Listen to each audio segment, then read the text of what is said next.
to the ashes. The spirits light up the night, looking down the Now, we're live from the Untold Radio Network. It's Untold Radio AM with Monster Quest producer, host Doug Hajicek, and co-host Jeff Perrella Jr. Untold Radio AM is going live right now.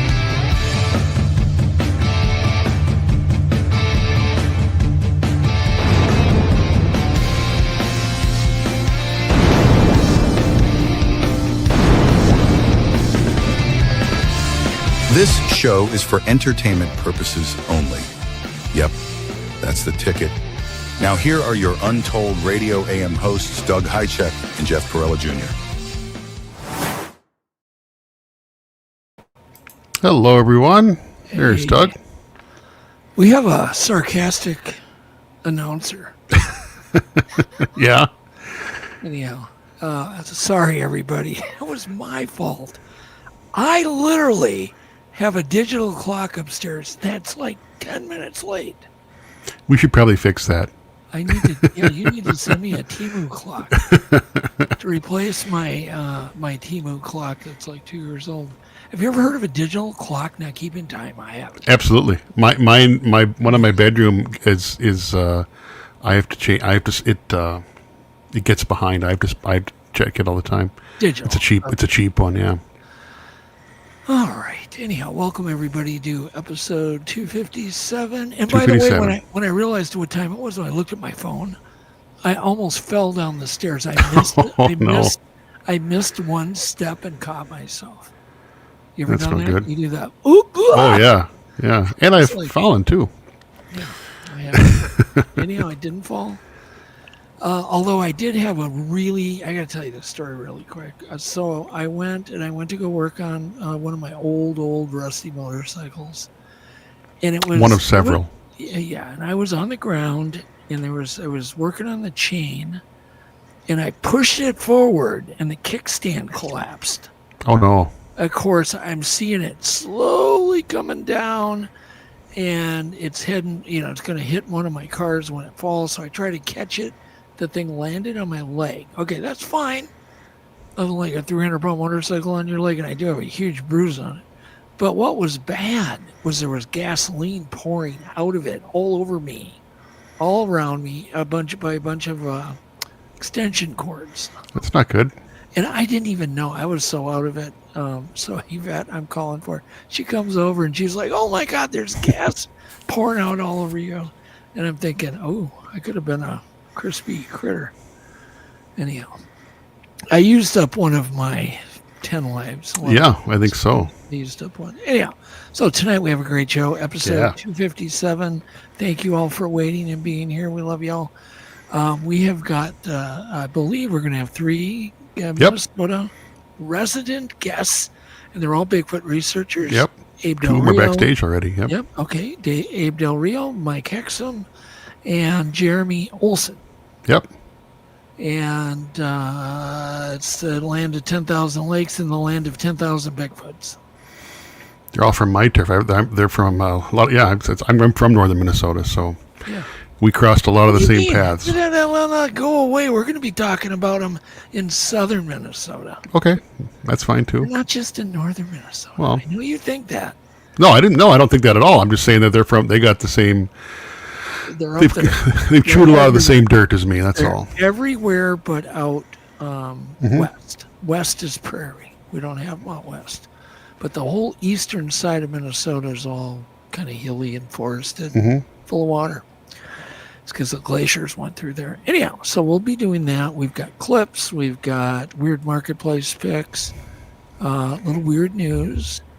And I, towards the end of the show, I want to play the New York Bigfoot Conference commercial again. I want to remind everybody to go to newyorkbigfoot.com to get your tickets for that conference. It's coming up in October 3rd and 4th, I believe. Yep. See, I'm memorizing this stuff. Anyhow, what else is going on? We're going to skip tech breakdown. a week off from that. Next Sure. week I'll be all refreshed. We'll come up with something new. We got plenty of stuff to go through this week. That's good. Oh yeah. But the next topic. So I've been trying to save, the LMS2 budget, and I've been working on all sorts of things that I can work on: editing, logging, music, just getting it kind of really ready, so I can push it out the door when I get these final scientific conclusions.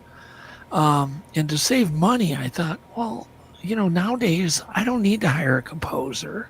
I don't need to go to DeWolf Music and and pay all this expensive, really expensive nowadays. I can just do my own music. Yeah. So And you're getting good at it. That was fine. And I'm kind of getting used to the software. I've been doing it. I did it for Squatch Hauler. Yeah, that was great. Some other shows. It's getting easier and easier. But I do want to remind people, I used to do music 20 years ago, back when I got my big Apple supercomputer, when I was editing like Monster Quest. And there was a program that I used. I don't even remember the name of it. But I could take like horns and this, and I could do my own mixes and layers and change tempos and do all sorts of cool stuff. And I ended up getting asked to do music for a television series. And I did the open, not knowing if they would like it. They loved it. Then I did the interior music for the entire season. Awesome. And the show ran 10 years. And I never told really any, I never mentioned it. But so I'm a little experienced. That's what I'm trying to get at. A little experienced too. I'm not completely. I always tell people I wished, or I should have, or I could have been a music producer had not been a TV producer. But, oh, your audio just clipped out. You got some audio. Whoop, how about there we now? go. Okay. I think I got a bad cable. Anyhow, so in order for me to do all this music, I thought, well, what the heck? I'm going to put together an album. So I thought, well, maybe I can get an agent. So I found an agent that'll rep me. Wow. And push it all out to Spotify and, well, all these different, the bigger music houses. And maybe I can make $3 a month. Maybe. If you're lucky and work really hard. I'm lucky and I work really hard. Anyhow. It's entertainment business, isn't it? It is, yeah. But you never know. You never know. You could make $20 a month. 25 even. Or you could just zoom right to 20 million a year. Right. Kind of seems like it's one or the other. It's one or the other, yeah, exactly. But I do know this new software and all these new AI tools are going to change the music industry. Yeah, for sure. So I thought I would, for fun, I'll go ahead and we'll let Jeff play a song that I was inspired to write that's going to be the song that's going to be under the credits. So if you've donated to the Kickstarter campaign, your name will appear over the song along with many people. And so it's going to be for the credits. We're giving you a sneak peek. Sneak peek. Sneak peek. Peek, yes. Of the LMS2 credit music. So why don't we go ahead and run that, and then we'll get to the news. All right, here we go.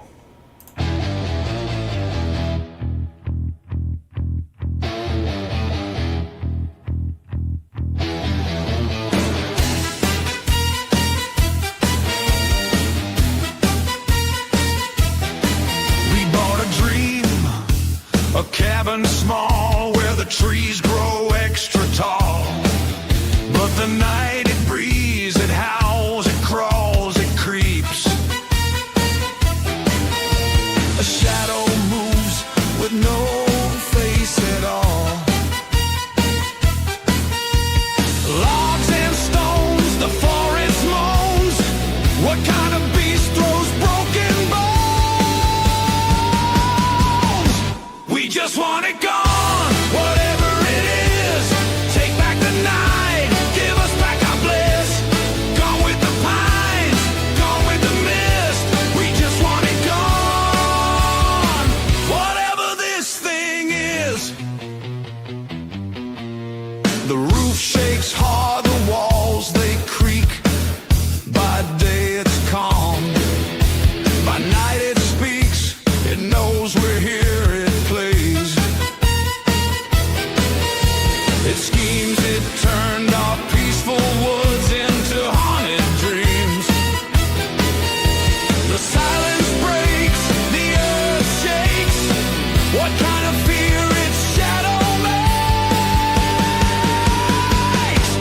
We just want it gone, whatever it is. It took the night, give us our bliss. Hides in the pines, gone with the mist. We just want it gone, whatever this thing is. It sneaks around and sometimes pounds. It shakes the ground, strange sounds. We just want it gone. It visits with a bang, but who? Was it man or beast? We never knew. We just want it gone, whatever it is. It took the night, give us our bliss. Hides in the pines, gone with the mist. We just want it gone. This thing is just what was it? What did it want? What did it know? Our terror started to grow. Every moment seems so long.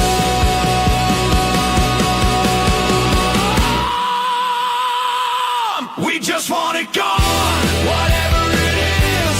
It took the night, give us our bliss. Hides in the pines, gone with the mist. We just want it gone. This thing is.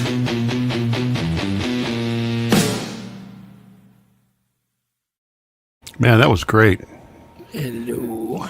Yeah, that turned out awesome, man. I got a little sneak peek of it. That was that turned out great. Yeah, it was fun. Okay, so it's based on people. It was really one friend that kind of inspired me. I was thinking about it, but he had a cabin, and all of a sudden they started doing lumber work across the river. And his cabin got attacked, and again, and they had problems, and he was afraid to go there, and they stopped going completely. It was their fun place, and then their no place. Couldn't go there anymore, so they just let it be for 6, 7, 8 months. He didn't even go there, and they used to go almost every weekend. And its song, the song is kind of based on people. Being hassled. It's great. I love it. And Verax has got that kind of a issue too. Yeah. So maybe it was Verax that also inspired me. But all of a sudden something will hit me and I'm kind of ADHD and I'll just go to work on it. That's not an uncommon story. That happens lots. Yeah. And, people getting kind of terrorized. So that will be used in the credits. And then later on, I'll play one more song from the album. When we are done with the show completely, we'll do our wisdom, and then we'll throw one more song up, and then got it ready to go. Video, then the end video plays. So stick around if you want to hear it. Okay, what do we got? News first. Yeah. Alrighty. Untold Radio news that can be a bit weird is right now.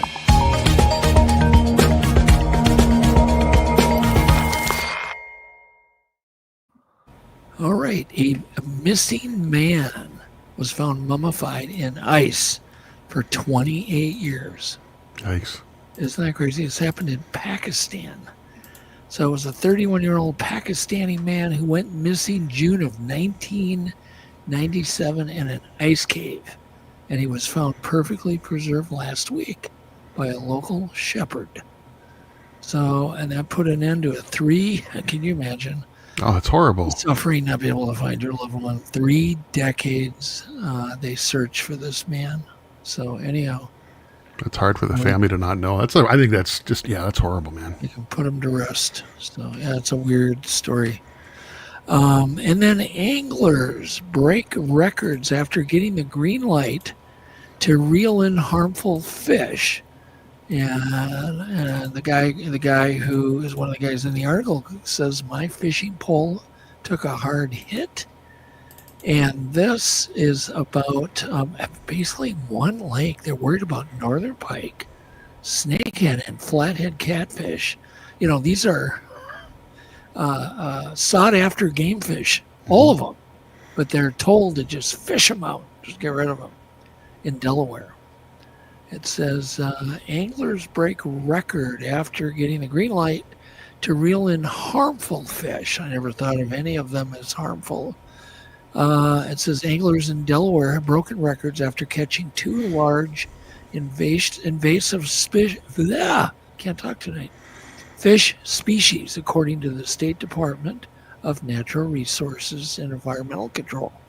So apparently one guy reeled in a 33-pound flathead catfish, the largest ever recorded in the state. Another angler landed a 15-pound northern snakehead. Now those, yeah, I could see wanting to get rid of those.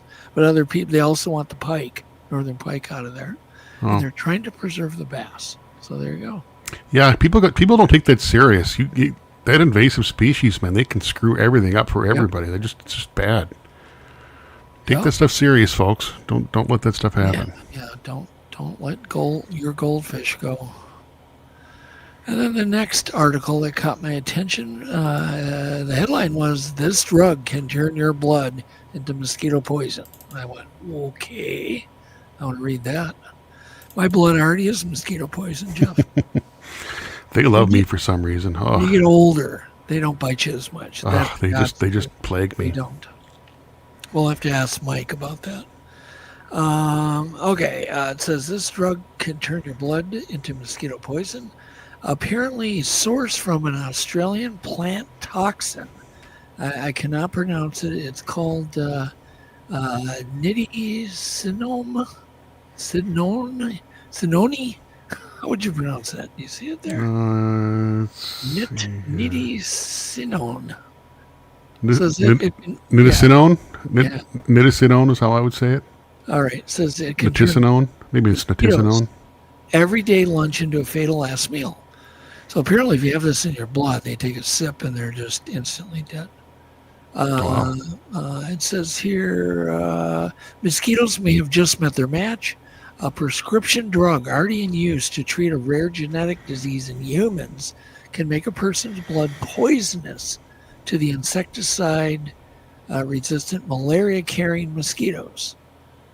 It says no research published July 31st, 2025 in Parasites and Vectors. Boy, that's my favorite magazine, Jeff. Parasites and Vectors? Yes. That could be the name of your band. Yes. Parasites and Vectors. Yeah. It's a good articles to read, a good magazine to read right before you go to bed. Okay, it says the findings could open new avenues to stop the spread of diseases like malaria, and dengue fever and West Nile and la. They keep announcing new ones. Now there's a new one in China caused by mosquitoes. It's like I just was reading. There's a new. It's a virus that's transmitted to rabbits. That's causing these weird tumor growths in rabbits. Yeah. That's spread by insects. We were talking about those. I have one in my yard. It's really weird looking. It's gross. They get like antlers all over their face. Yeah, they're soft, like tentacle-like growths. And there's one in my yard that lives in my yard. It's coming out of the back of its head. It's bizarre looking. Okay. We got to make sure that does not ever transfer to. Oof. Yeah, I don't want a big hairy tentacle growing out of the back of my head. That'd be bad. Well, now you do, but only one. We don't want them to spread. No. Okay, then this one really grabbed my attention. The next one, the article says one side of the Earth is rapidly getting colder than the other, and I'm like, say what? The Earth is getting colder on one side rapidly. I love the word rapidly. Research shows the Pacific Hemisphere is losing heat faster than the African Hemisphere. The heat from the Earth's molten interior, which causes continental drift, landmass traps more heat than seafloor surface, indicating a hotter Pacific of the past. Okay. So when has any of the climate change people ever mentioned the Earth's core affects the temperature? Never. No. Never heard of it. This comes from the scientists from University of Oslo. They say one side of the Earth interior is losing heat fast. Like, okay.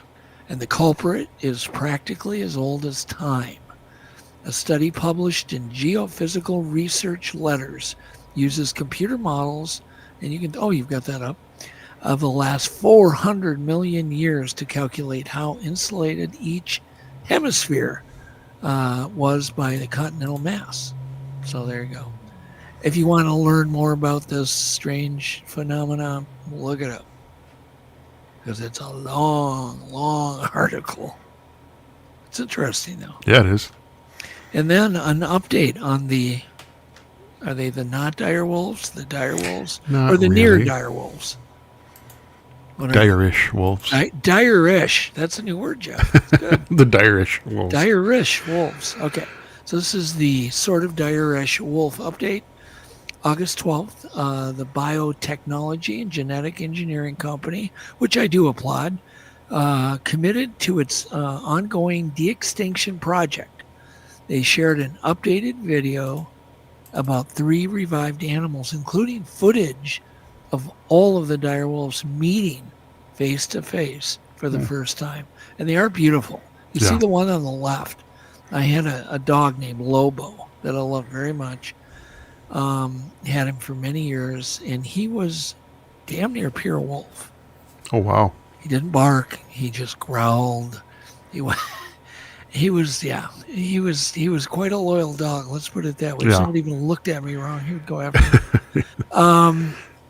But he was beautiful, and he looked really just exactly like that picture of the wolf on the left. Hence the name of my company, White Wolf Entertainment. It's one of the reasons I named it that, after Lobo. All right. So apparently Khaleesi meets her brothers individually, first starting with Romulus, before all 3 get a chance to play together. Yeah, I bet there was play. But there was a lot of growling for a while. Yeah. Yeah. Anyhow, trainers noticed that during Romulus and Khaleesi's time together, Khaleesi darted towards a stack of logs in the habitat and climbed under them when her brother started chasing her. This was likely a safety precaution. Yes. Wow. I'm sure they're going to see some new behavior. I mean, they're going to have unexpected behavior. Yeah, that's interesting. Yeah, it is. No, I applaud what they're doing. I think it's pretty exciting. I think they're working as on long as they don't next. let them loose. As long as they don't let them loose, Jeff, we're good. Nature finds a way. Life finds a way. Yeah, I sure. know. It's always like, so-and-so reserve or zoo was hit by a hurricane or blah, blah, blah, and they get loose, Okay, next, scientists say, I think it's the last article, isn't it? No, I got a couple more. I'll make this quick. Scientists say they cruised the ocean in a deep-sea submersible and came across a totally undiscovered ecosystem. And I'm thinking, yeah, imagine that. I would imagine there's thousands of undocumented ecosystems below the thing. So that was obvious. And you know who says imagine that to me almost every week? John Montoya. We got to have John on as a guest. Oh, sure. We met in Duluth, and we kept bumping into each other. Like everywhere I went, I bumped into John and his wife. So it's like, hey, John, imagine that. And we kept saying imagine that we kept bumping into each other. So we became friends over just coincidentally bumping into each other in Duluth. Anyhow, he's a great guy. We're going to get him on. It says scientists exploring the hail zone between Russia and Alaska say they discovered the deepest known ecosystem capable of sustaining life without sunlight. The Institute of Deep Sea Science and Engineering, Chinese Academy of Sciences, apparently they're working together, and marine researchers exploring extreme depths say they've discovered an astounding deep sea ecosystem of chemosynthetic life. And that means they're living on chemicals, not sunlight. Yep. Like methane and blah, blah, blah. Yeah, cool. That's what I'm going to do eventually. I'm going to just live on chemicals. Better living through chemistry. Yeah, as I get older, I'll just, let's see, they found this stuff at between 19 and 30,000 feet. Yeah, that's damn deep. Yeah. All right. Oh, what are these things called? Does it even say there's some type of I don't know. What are they, Jeff? Some kind of worm, sea worm? Yeah, it doesn't say here. They don't look like I want to eat one. No. various species of clam and tube worms. Yeah, tube worms. Yeah, Tube they worms are are the ones that live by the deep sea vents, and yeah, they live completely on just chemicals and the heat from the girth. It's pretty wild. That is cool. All right, then next, a Jaguar was spotted in Arizona again. Another photo was taken. Here's what to know about the elusive big cats roaming the mid-southwest in the USA. Okay. A lot of people don't know jaguars are living in the U.S. They always think of jaguars as like some South American, way down in the jungles around the Amazon. Yeah, they're definitely all over Mexico. Yeah, but we have them in Arizona, and apparently at one point they thrived all over the U.S. Yeah. Which that could be another thing that they could do, but I don't know how people are going to tolerate leopards crawling around in their driveway. No. That'd be a little freaky, wouldn't it? Yeah, that's they're I need dangerous. to go get the groceries. Sorry, I can't. There's a leopard in the driveway. The Jaguar, yeah. There's a Jaguar in the Or, backyard. did I say leopard? I meant Yeah. jaguar. Yeah. I get them confused. Let's see. It says that the image is the latest of 5 jaguar sightings documented this summer by the University of Arizona Wildcat Research. God, if we could only get a university interested in trying to get Bigfoot stuff. Yeah. Fully no kidding. funded. It says they weigh up to 300 pounds. Woof. That's crazy. So That's a big there cat. you go. Yeah, I would love to see one in the wild. Not in my driveway, though. No. What do you want to do? Oh, let's do Marketplace. Weird finds. God, there were so many of them this week. It was like all the crazy stuff came out. Alrighty, here we go. It's now time for Untold Radio's odd, strange, weird, and zany marketplace deals. Please don't let these gems slip away.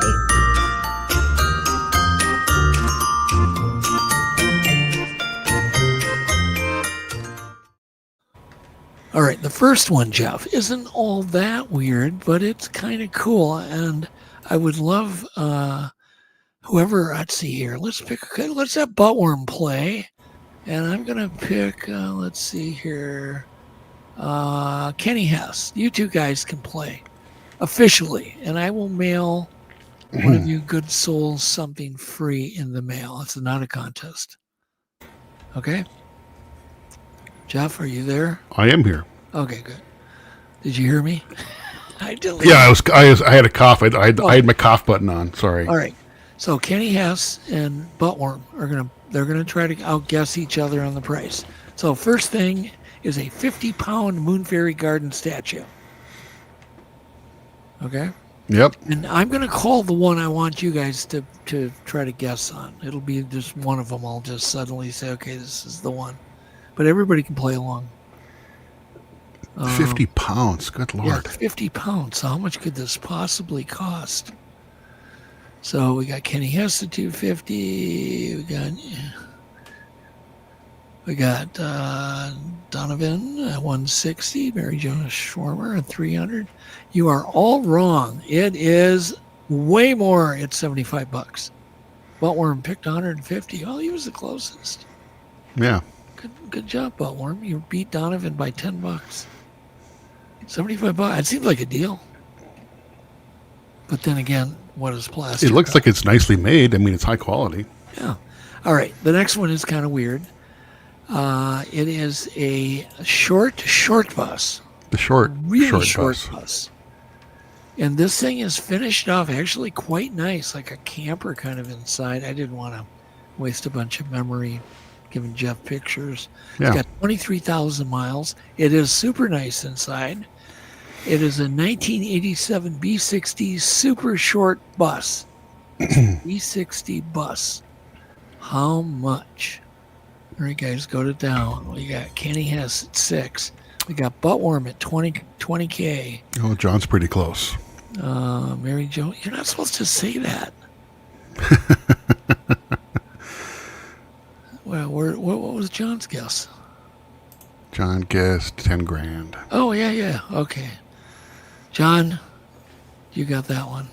10 grand. But that's a non-counter one. I'm going to call out the one Right. that you and Kenny got. Who is it? Is it John and Buttworm, right? No, Kenny has some power. yeah. John will send you some too. You can play. We can keep track of 3 people. So it'll be John, Ayers, Kenny Hess, and Buttworm. Yeah. All right, here we go. The next one is I don't know how to pronounce it. It's a 1960s Daishin Jolly Chimp. Daishin. Probably Japan, I think. It tends Yep. away. Yeah, I would think so. Made in Japan. Is seen in the Close Encounters of the Third Kind film. You remember that scene? I do. The monkey starts clapping his cymbals together. Anyhow, it says the battery compartment is clean. It works. There's damage to the felt on the top of his head. And the guy writes, probably from a bundle of bananas hitting him in the head. Not sure. Only he knows. So there you go. It's damaged a little bit. Not too bad. So how much for this chimp? And I know Flat wants it. He wants to buy it. So what are some of the guesses, Jeff? My brother had one of those when we were kids. Yeah, what are some of the guesses? Looks like Stone Picker 150, Buttworm 50, And he was 25. Mary Jo 55. Ed Loretta 55, at 55. Loretta 55. I'd say it's a tie between all the 55 people, Loretta and Ed. It's 65. Yep. There you go. Just what you need. Everybody needs one of those. The next one is really, really, really weird and big. I cannot wait to see the guesses on this. All right. This is an entire bowling alley for sale on Marketplace. The whole damn thing. And they've already reduced the price once. Here's an odd one. The entire bowling alley. It is in Wasaki. How do you say that? I'm thinking it's Wasaki Wasaki? All right. or Wasaki. Either Wasaki or Wasaki. I don't know. I'm Something like Wasaki. that. Probably Wasaki. It looks like a nice place. Actually, the outside of the building is beautiful. How much? The leaves are in nice shape. I love it. It says it's used, but good condition. Bowling, games, beverage, food, laundromat, living quarters. So you can live there. So there you Because go. who wouldn't want to live in a bowling alley? Yeah, that would be easy to sleep, wouldn't it? Mm-hmm. All right, what are the guesses? We've got, let's see here. Loretta says, is that 13,000 or 13 million? Eric's 8.6 million. Buttworm's 100K. I love it, Buttworm. You're just going to lowball them. Stone Pickers 174. Ed Fenn's 320K.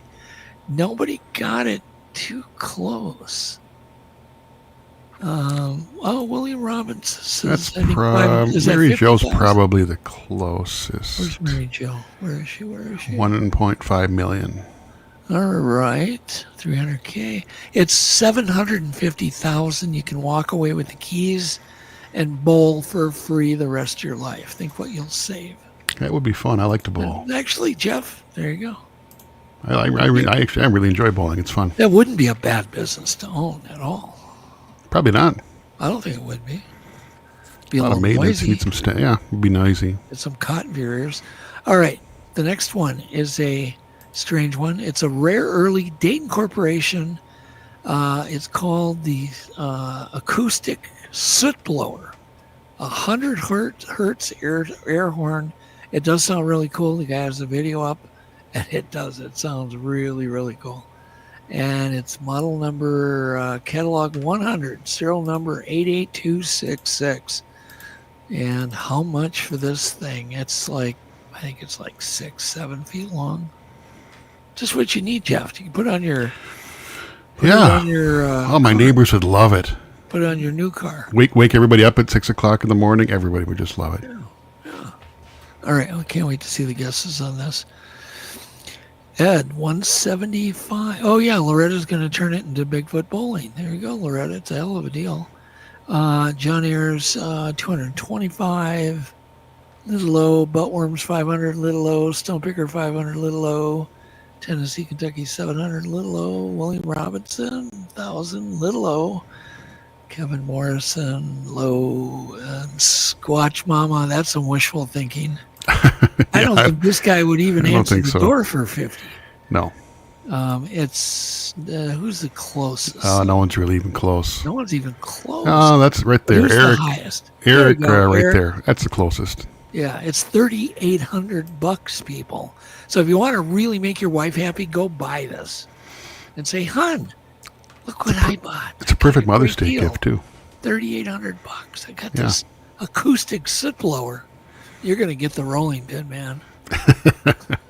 That's bad. Anyhow, it's probably worth it. All right, next is a professionally built werewolf.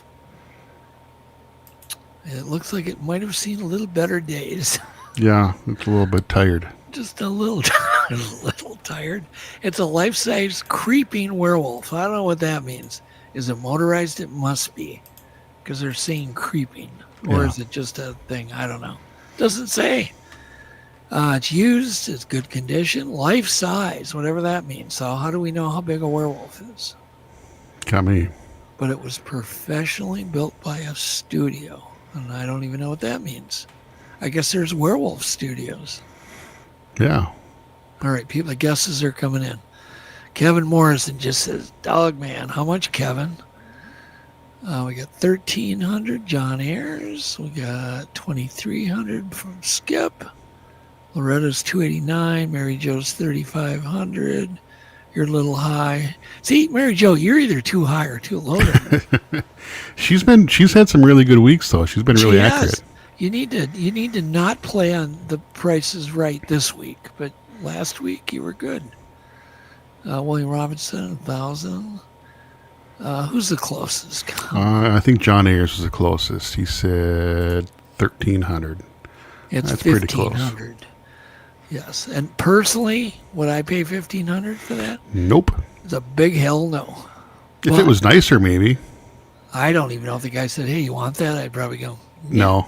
I'd go, "Nah." Nah. I mean, what are you going to do with it? Eh? Yeah, you need a big room to put that in. Unless you're selling that kind of stuff. The next one I put on here for Flat Rockland, because he bought the last hat I'd stuck up here, which was, "I like to pee in your pool" hat. Yeah, I remember that. And he actually bought the damn thing. And he showed us when he came on one day. Anyhow, this is right up his alley. So there you go, Flat.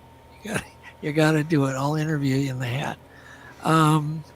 It's a handmade beer can hat. And apparently they have a whole bunch of them. Different brand beer. That was kind of a thing back in the 70s. I remember seeing a bunch of those. I do at some concerts or something. Yeah, that was kind of a thing for a while. Kind Kind of about around the same time as van culture, I think. They're kind of Native American looking, right? Sort of. I don't know. They're kind of weird looking. No, they're Native American looking. Don't argue with me, Jeff. Okay. Native American. Come Whatever on. you say. Anyhow, so what do we got here for prices? We got 69, buttworm 75. Flat's thinking 69. Damn it, dude! You can buy.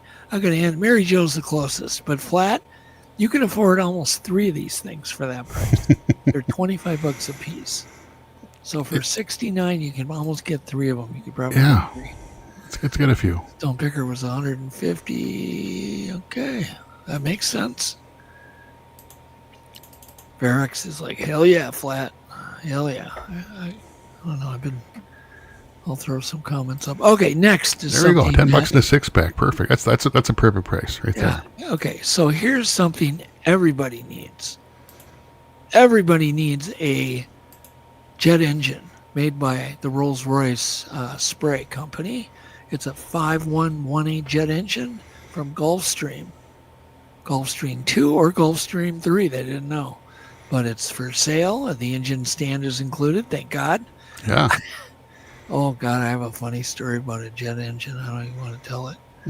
I might get in trouble. The engine has engine covers, so you can keep it clean inside. So there, you can strap it on your Cadillac, Jeff. Yeah. Just weld that sucker on there. Have you ever heard that story? The guy that welded JATO rockets on those solid booster rockets on his Impala? Yeah. Have you heard that story? Oh, yeah. Yeah. I think it's an urban legend, though. I do too. Yes. But anyhow, that would be fun. You could make it. They tried to reenact it on Mythbusters. It was pretty cool. Yeah. Anyhow, so we've got, let's see, Buttworm's 10K. Little low. Eric's 3,600. You only get one guess. Kenny's 5,500. Little low. Flat's like he's going to buy this. Yes, it sounds good. John Ayers is 1 million. Little high, John. You could buy a lot of them for 1 million. Hell, I'll be your broker. Skip 6,400. Donovan 20K. I think Donovan wins this. Kevin Morrison said 20 grand too. That's pretty close. Yeah, okay. Kevin and Donovan, it's 24,995. But I bet you could talk them down a bit, right? I hope so. Ed Fenn's like Bob Lazar. Yeah, it could be from Bob Lazar. Yeah, he did all kinds of crazy stuff with I never jets. thought about that. Ugh. Yeah, maybe it is Bob Lazar. There we go. Okay, next is the one. Just hang on. Next is the one between John Ayers, Kenny Heston, Buttworm. Whoever gets this the best, nobody else has to guess. Or you can. Yeah, you can throw them off. Try to throw these guys off. And whoever's closest when I call it, and then we're just going to get one guess each, and then I will send something free. It's not a contest. Sure. Ready? And go. This is a Predator motorcycle helmet, so you can go out and intimidate people while you ride. And it's got the braids in the back and the whole thing. Be pretty creepy pulling up to somebody in the dark in that thing. Yeah. And you guys will never get the price. Ever. I think it'd be a tough one to guess this. Yeah, we'll see. John Ayers, 375. Kevin Morrison, 800. Buttworm, 200. Well, between the three, there's a pretty clear winner there. Did Kenny do his guess? Where's Kenny? Waiting on Kenny here. Kenny said, I'm out of here. Oh, there he is. Is he 50? That's got to be Kenny. Yeah, there it is. So who won? I think John? Yep. John Ayers. That's a really good guess. John, good job. It's $380. You're only $5 off.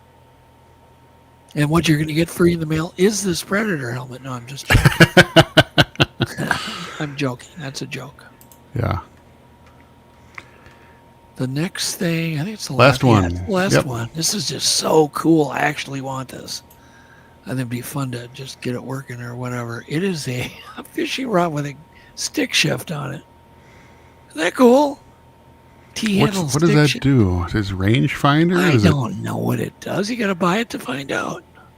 That's pretty weird. You got to buy it to find out, Jeff. Sometimes that's just what you have to do.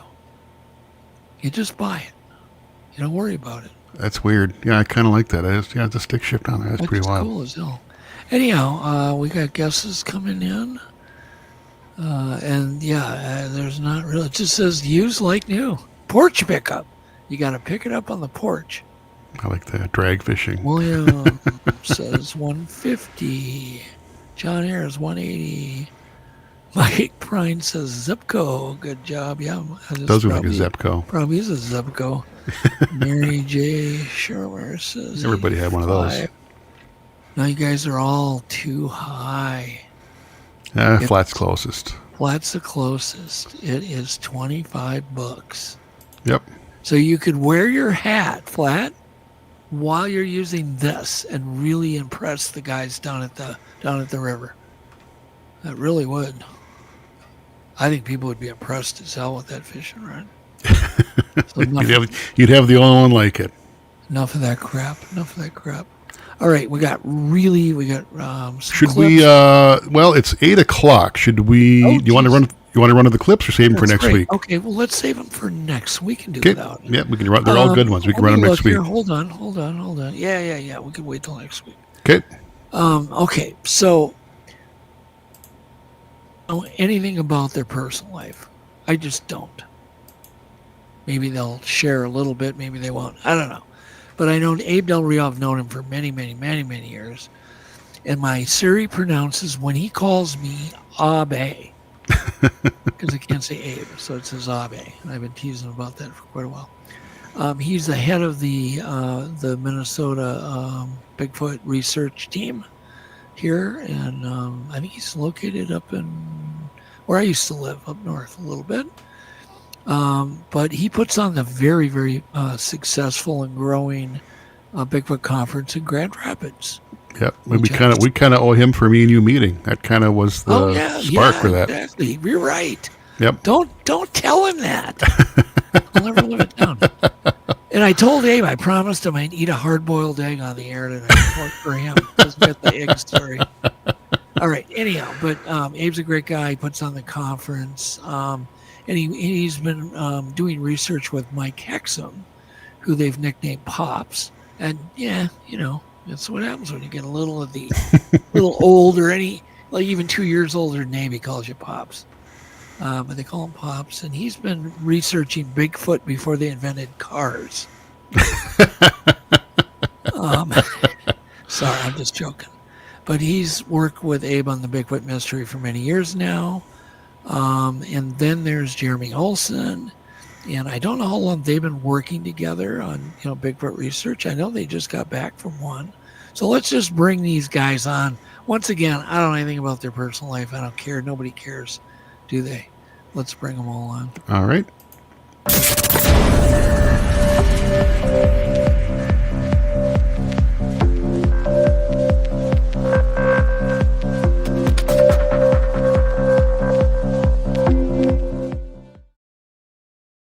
All right, and welcome. Here's Abe and Michael and Jeremy. Welcome, everybody. There he is. Here's my egg, Abe. You really didn't get it. Well, words-wise, whoever goes over to the dog's place says bring a pair of safety glasses.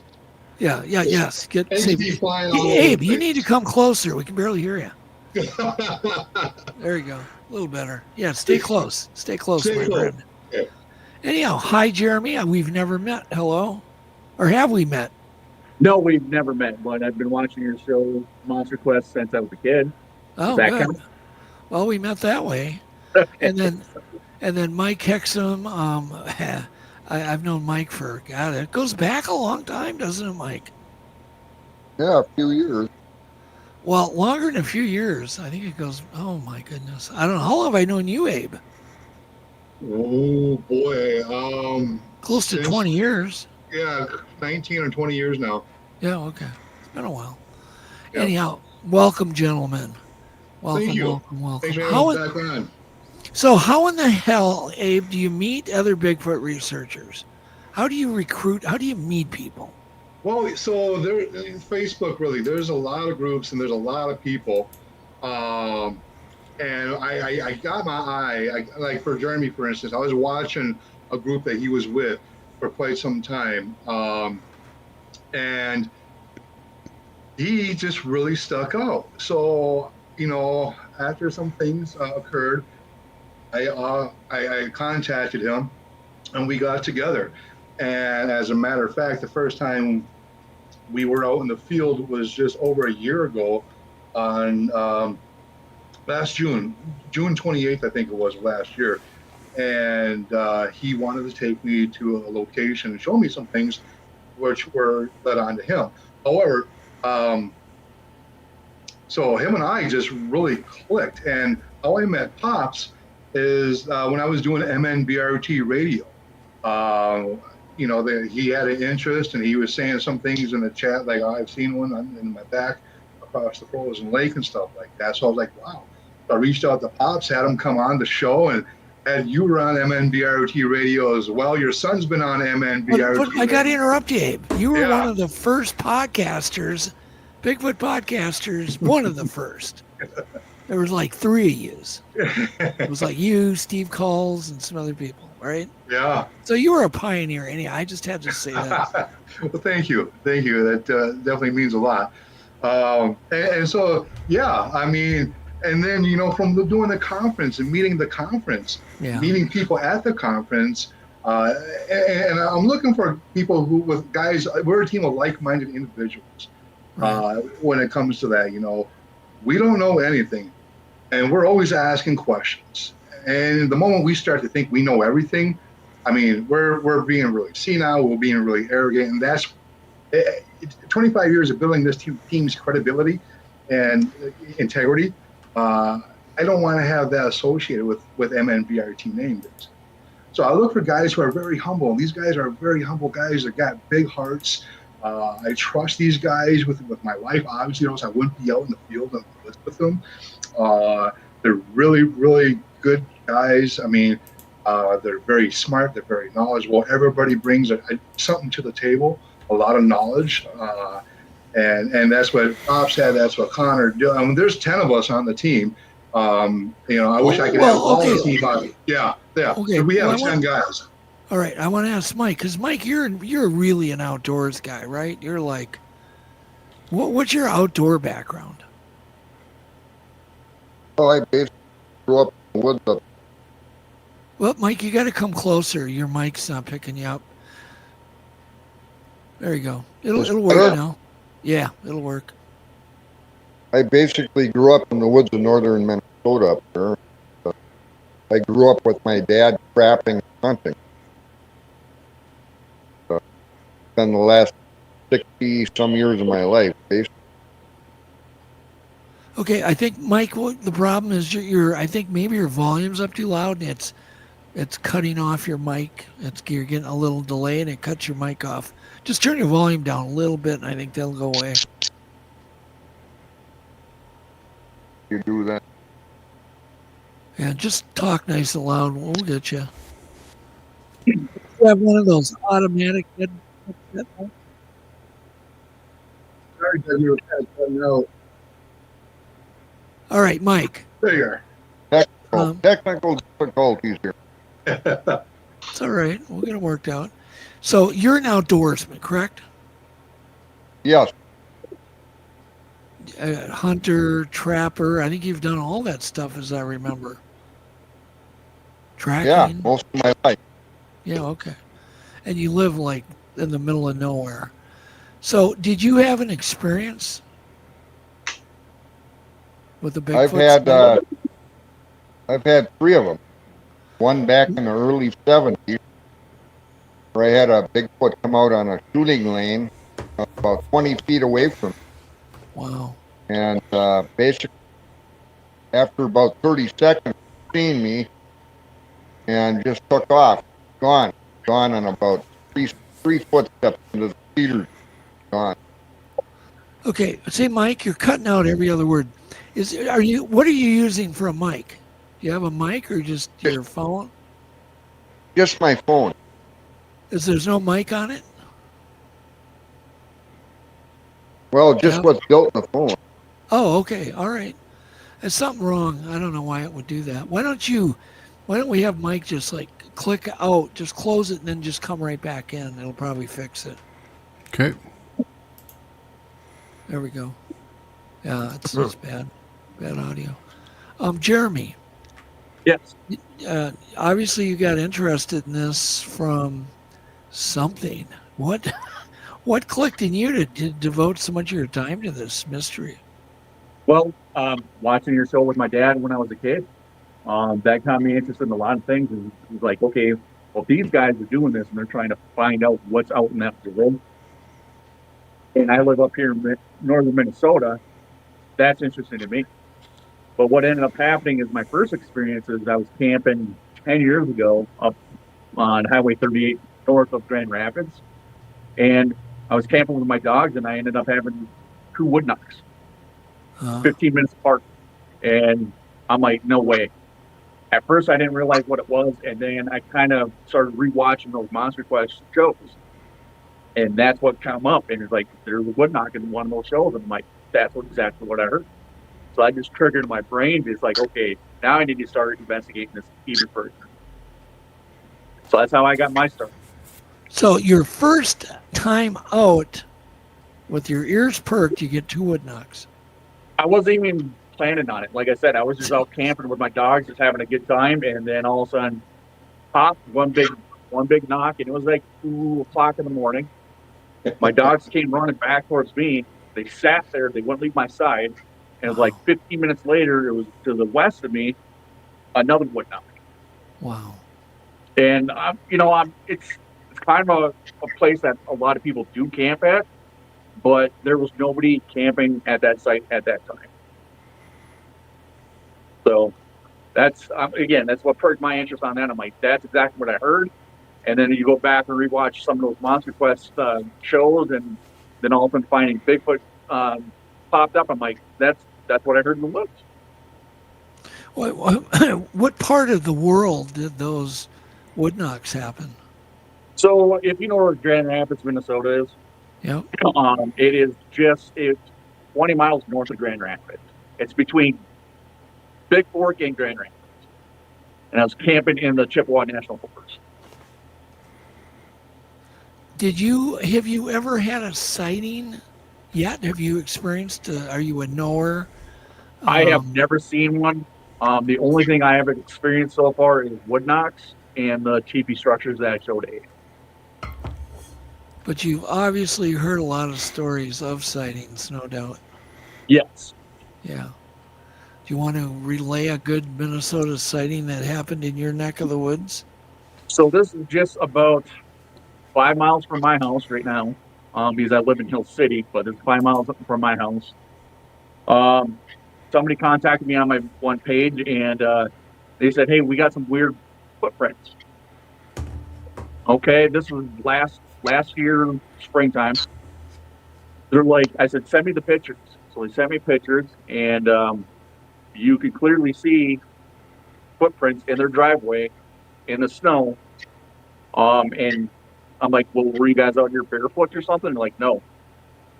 So when I was investigating, the kid that was there, he said, no, I came out of my shed. He's working in the shed, and he said something was behind the truck, standing there watching me. And then you go by the truck where the truck was at, and you could see 2 footprints sitting right there. And then you could see where they walked up. And then you could lose. I lost the trail because it was spring, and so the snow was melting. I actually sent those tracks to Abe, and I think, Abe, did you get those ones? I can't remember, but I think you said, yeah, that's pretty legit. So, and again, I've had cameras up at that house for a year now, and I've had nothing. That was just one time that they saw something there. So I'm wondering if it just moved through the property or something. And then what was the other one? Gentleman up on Moose Lake ended up saying that he had some sightings around his property, and I don't know if you know where Moose Lake. It's next to like Deer Lake, Moose Lake. It's a bigger lake over there. Right, it's between Cloquet, Minnesota. It's up there on the way to Duluth. No, this is an actual lake in Itasca County called Moose Lake. Oh, this is a different Moose Lake. Okay. Yeah, Gotcha, different Moose Lake. It's actually a lake in Itasca County called Moose Lake, and it's next to Deer Lake. This gentleman called me up and said he had something run through his yard that he's never seen before in his life. And I asked him, well, did you get on a camera? And he's like, I looked through all my security camera, and all I could see was just a blur go through. That was it. Very So cool. again, I get stories all the time. Last night I had somebody just sent me some pictures of footprints that they found out in their field.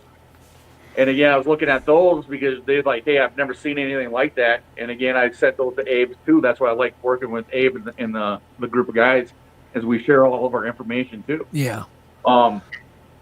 Looking at that footprint, and it's like, man, that you couldn't really tell at first, and it's like, is that actually a Bigfoot footprint?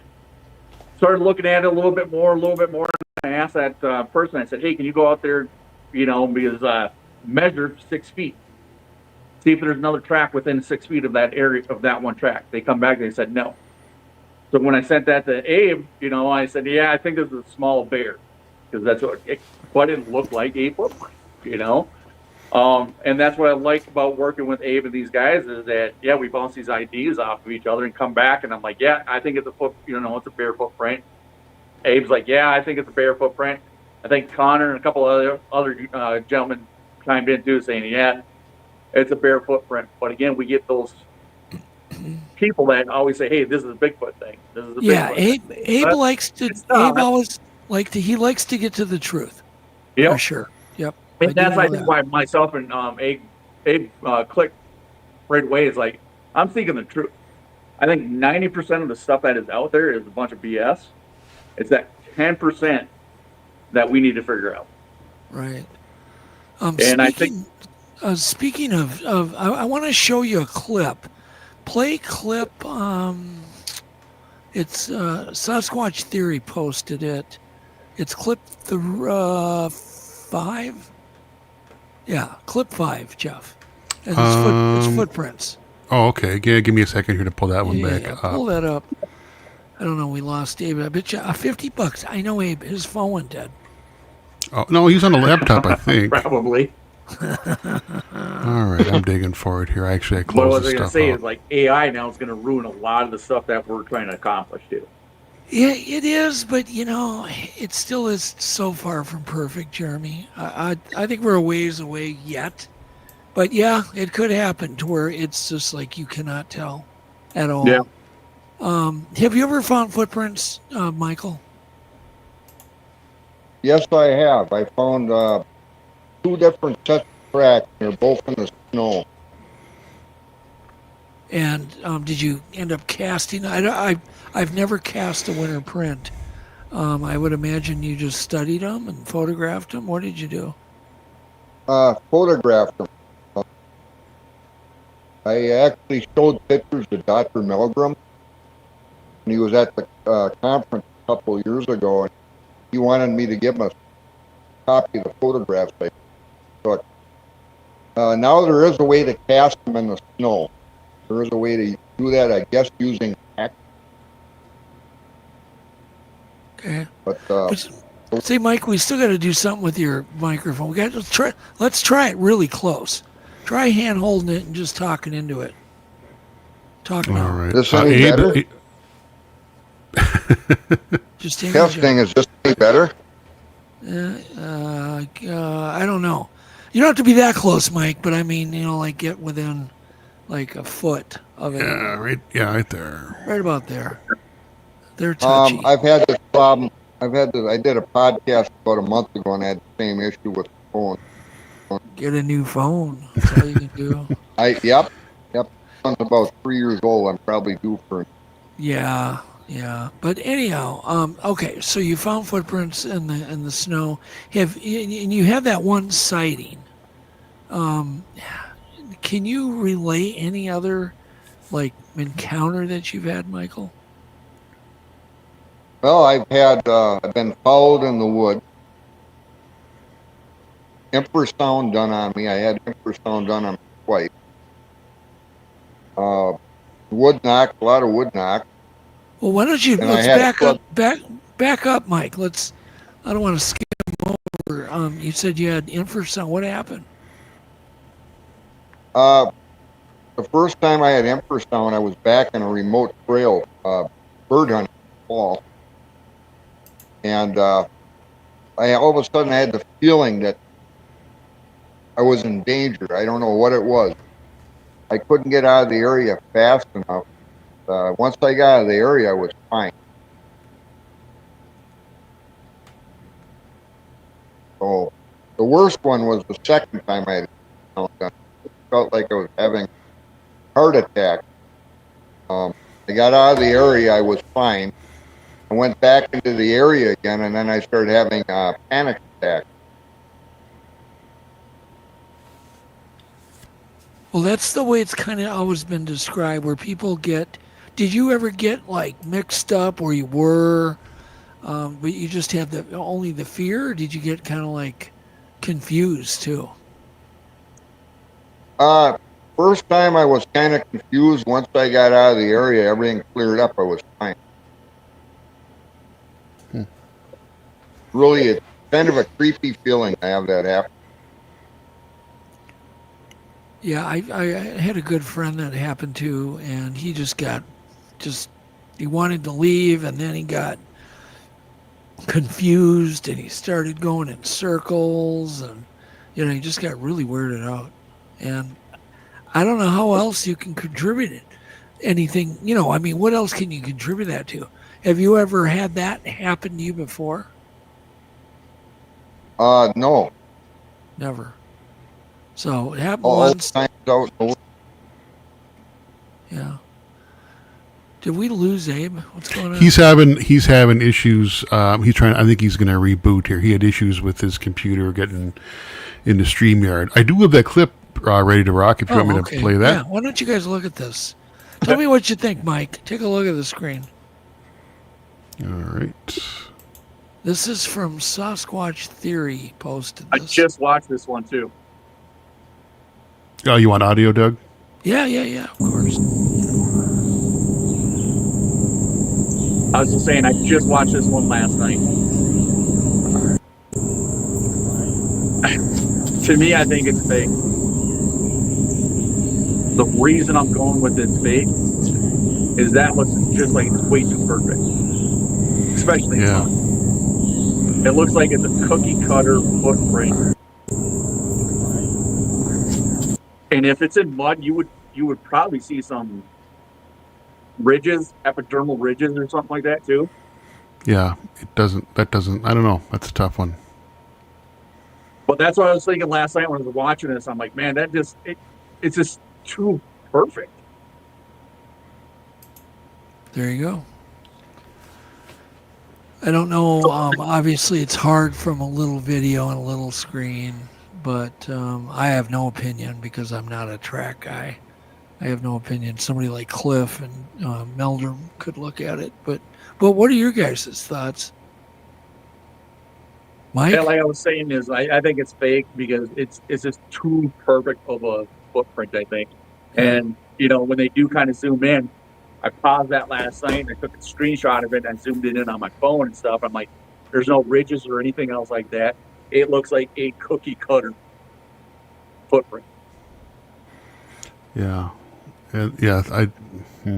People are saying hippie hiker. Yeah, no shoes. Yeah, it doesn't look super compelling to me. But the only thing that does look interesting are the toes that are in a line. They're in a straight. They're not generally human feet have kind of a V by the big toe, and Bigfoot footprints are more. Here, I'm counting it. I have my camera. Bigfoot footprints are more like arced, just a little bit of an arc, almost straight at the toes where the toes hit the foot. And of course, Bigfoot footprints have a very broad heel, and yeah. So I just had no opinion. I wanted to show you guys and see what you thought. What do you think, Mike? Well, there again, looking at photos is kind of hard. I went out and looked at tracks people have reported before, and I could tell they were fake. You could tell it was somebody had a shoe that they had made up to look like Bigfoot tracks. Something didn't look right. But it's hard to tell from a photograph. I like to go out and actually look at in the site where it's at, actually look at it. So, but Jeremy, I love it. You had already examined those last night. You found it on Facebook. Yeah, that's where I saw it. That's where I saw it. So, Abe, you're back. Abe? Yeah, your StreamYard hates me. You sound better. Yeah. Do I really? Well, I'm on my phone instead of a laptop. Oh, okay. It sounds better. Yay. Okay. Anyhow, we were talking about footprints, so I'll get you caught up. Yeah, I seen the video. I mean, from what I could see, I would have to concur with Jeremy here. Yeah. And I would also need to see a lot more. There's nothing there for a scale, which for me to give off any kind of a size of it, or the pet trackway itself. If they're going like from very left to right or more tightrope. Wow. Thank you very much, Minxie. It says gifted 5 Untold Radio Network memberships. Thank you so much. Excellent. Super nice. David Ellis says, I always cast impressions, fake or not. It's good practice to get the details, blah, blah, blah. So, yeah, that is good practice. And I know, Abe, you've gone to great lengths to debunk footprints, like to get to the truth.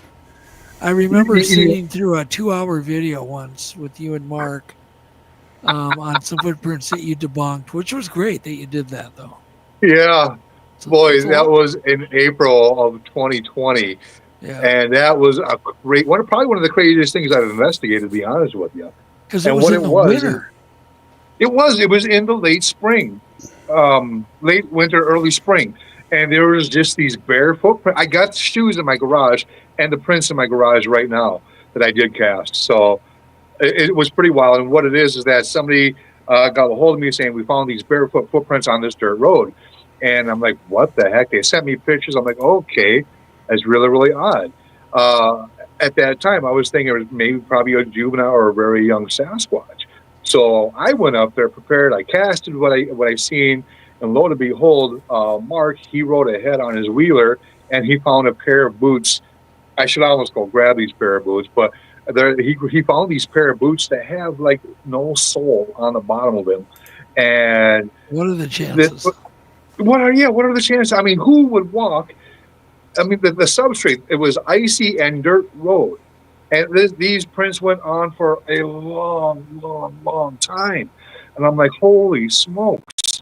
So, yeah, that was probably one of the weirdest things that I've investigated was human footprints in ice and dirt just walking. It really made me think that this person was probably on some kind of a controlled substance, to be honest with you. But as I remember, you were excited because they could have been juvenile. That's why you got a little bit interested. Yeah, exactly. That's exactly what I said too. And that brings it exactly what to David Ellis. When in doubt, cast it out. Yeah. Yeah. Good idea. Yeah, because you never know. You could, cast it. You could still show an expert like Jeff and go, right. These human, and Jeff would go, yeah, exactly. Or no, here's the feature that I know about. Blah blah blah. You never know. And that's the thing. We really don't have a whole lot of juvenile to Littlefoot castings to be able to say, I don't think so. We have a lot more of the adult and older castings with the bigger foots, but when it comes to the younger ones, there's really not a whole lot of a collection going on there. I wonder if they're riding on mom. That could be it. Maybe they're not walking. Yeah, David Ellis has got a really good one that's really wide and really short. And they were deep. And that's probably the only one I can ever reference that's just like, wow. There's no way that's a human kid. Anyhow, so what is, collectively, all three of you guys, do you guys recall like one of the weirdest stories or an encounter that happened where it shouldn't have happened because it was close to civilization? Or, I mean, is there just some encounter that really, you just it motivates you? And you guys want to go first? Because I got. Go ahead, Jeremy. So, at the Bigfoot Reamer days, myself, Abe, and his kid went out after events were done. Went back to check on those tree structures that I showed Abe last June. While we're out there, we're looking at the tree structures. We lost 2 of them because I think of wind damage and snow and whatnot, because there were 3 tree structures. Only found 1 that night. I think the other ones were just blown over. And we're sitting there, and I'm probably 15 yards away from Abe and his kid. And all of a sudden, I'm like, hey, did you guys hear that? Abe's like, no, I was talking. And I kind of chuckled about that because Abe was talking. And I said, no, I thought I heard a knock over here. It was like probably north of us. So Littlefoot ended up doing 3 knocks on the tree. All of a sudden, right at probably like 10 seconds after his 3rd knock, I heard another one, and then we had a crash through the woods. Coincidence or not, I don't know, but all of a sudden we're just like, are you kidding me? We all just like looked at each other like, holy, you can fill in the blank on those words. But I'm like, is that a coincidence that something just throw a log at us? Because that's what it sounded like. A wet log got thrown at us. And then I thought I heard something up on the ridge line run away, and because I heard like a twig snap. And we just all 3 of us looked at each other, and we just sat there and just stunned, you know. Abe could tell the rest of the story on his perspective, but now recently I've had in my backyard here, because I live on 25 acres, my 25 acres butts up to another 11,000. I've been getting wood knocks or some mysterious knocking that I pick up on my security camera, and I could hear it clearly. I've sent the audio to Abe, and he's like, yeah, is it this, and that? I'm like, there's no metal around. You know, it's all woods. So, again, when I hear that at, 2:30 in the morning, 3 o'clock in the morning, I'm like, that is crazy. And I'll start recording it, and then it's on my security camera also. The other day, it was at 4:30 in the afternoon. And then you could hear the dogs going crazy because they heard something knocking out in the woods.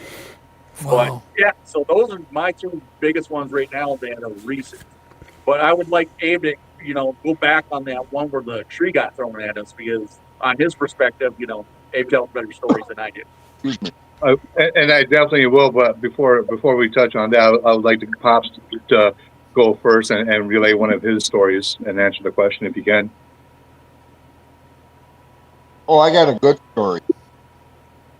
About 4 years ago, Abe and I and a kid by the name of Dylan took a film crew out in the woods. And Abe was demonstrating how to do tree knock, how to do whoop at wood. And I'm kind of like going, okay, yeah, if we see something, it's going to be a miracle. Or all the noise we're making film. And about 20 minutes later, Bigfoot walked out on the trail. He started swaying back and forth, and then he walked back to the woods. This young kid that was with me by the name of Dylan freaked out. He started running. He just freaked out. I mean, of course, Abe and the film crew were back off the trail in the woods doing tree knocks. They didn't see it. But I was amazed that, we were to see anything. That was crazy. Very cool. See, by the way, I was going to mention, if you have your phone vertical, you're blocking the microphone. The microphone's at the bottom. If you have it sitting down, if you flip your phone sideways, the other way, horizontal, it might work better. How's this working? I don't know. I'm trying to get you good, Mike. You got a lot of good stuff to say, and I hate to have such crappy audio. I got to get better equipped for that. Try flipping it the horizontal way. How's this? There you go. See, I think your mic is being blocked. You hear it? Yeah, I hear you. Sure. But back off a bit. There you go. You guys get that story. I know Abe can attest to that. That was really weird. That was the third Bigfoot that I've ever seen. Go ahead, Abe. Yeah, so we'll start off with Pops. It was July 11th in 2021. We were filming a show for a YouTube show called All Gas and No Brakes. And yes, I was showing the co-host and sound guy and his video guy demonstrating how to wood knock a tree. And so I'm rapping on this tree, and while I'm there talking to them, and this was later than dusk. This was dark. Pops and Dylan, they're probably within 10 yards of me and on this trail, if not closer. And this Bigfoot out of the woods steps on this trail, from what they say, does one of these, shuffles side to side and goes right back in. They're like, we're not ready to watch this. Scared the crap out of Dylan. Dylan, I mean, this poor guy, he was maybe, I forget, it was his birthday. And they're like, Abe, I was like, what? So I started, story of my life, story of the past 25 years of doing this and having the team. I'm right on the heels. But yeah, so he had that instance. Now to where Jeremy, I actually sent you guys some clips. I sent some to Jeff. Yep, I got them. of this clip. Now, the first clip is about 40-some seconds long, and it's exactly what Jeremy was describing here. So if you want to put that up there, Jeff, we can let the audience take us in the field here. All right. This one you want to play? It should have a little foot in it. This is the one. This is the right one. That should be it. Yeah. Yep, that's Okay. it. Okay. Here we go. You turn up your audio. That tree.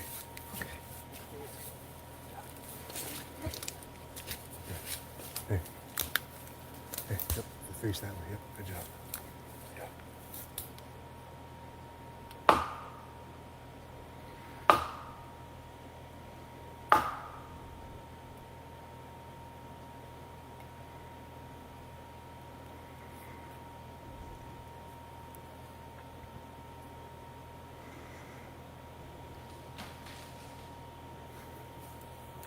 And that was it.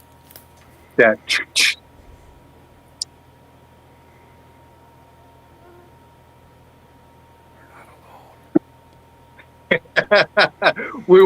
I didn't think we were alone. So here's what I did. I took that clip. I had my our mutual friend and colleague and brother in research, David Ellis of the Olympic Project, amplify that sound. And that's the sound wave that I sent you there. And he cut it down to the wood knocks, and then he looped it 3 times to whatever was being pushed or cracked. So this is amplified. The audio clip.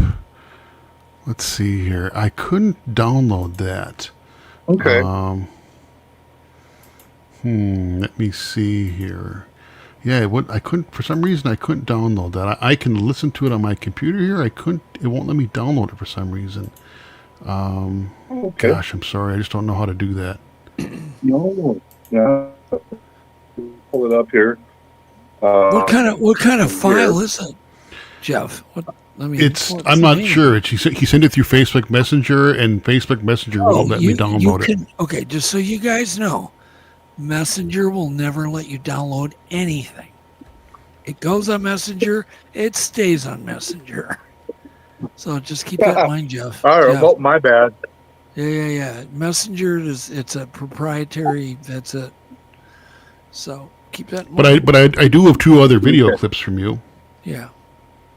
Well, let me see if I could just play it off of my phone real quick. Maybe we'll get something. Sure. Go ahead. Go for it.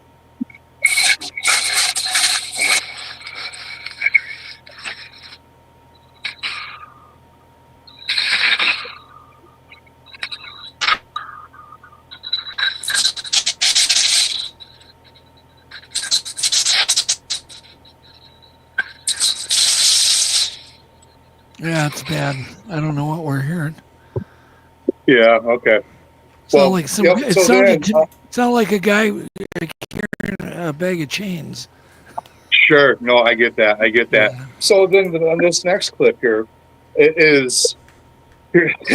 So you're going to see a clip of the 11th and then of the 12th combined. Now, Jeremy, he's 6'5", and in this Tepee formation, he goes in this Tepee formation on Friday, July 11th. Goes right under there. He's in there. He's under there.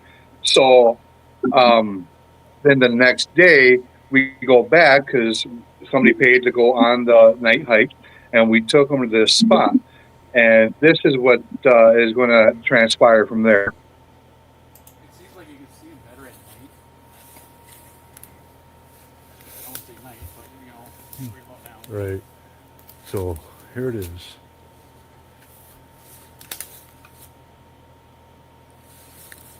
And Jeremy's 6'5", and he hits just right at the crotch of that, where all the right in the middle there.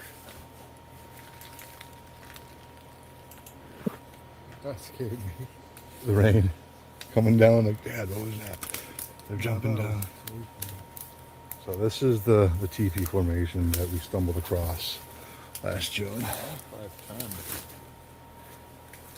So what do you think they're used for, Abe? Blinds? They're certainly not shelters. Okay, guys, so we're back at the Tepee formation that we were at last night. where Littlefoot was knocking at that tree. Jeremy was maybe 10 yards that way. I said, hey, do you guys hear that? Do a couple knocks, 3 knocks on that tree. One knock and something crashing through the trees or the woods in that direction. This is the same teepee that Jeremy was under just last night. Chainsaw?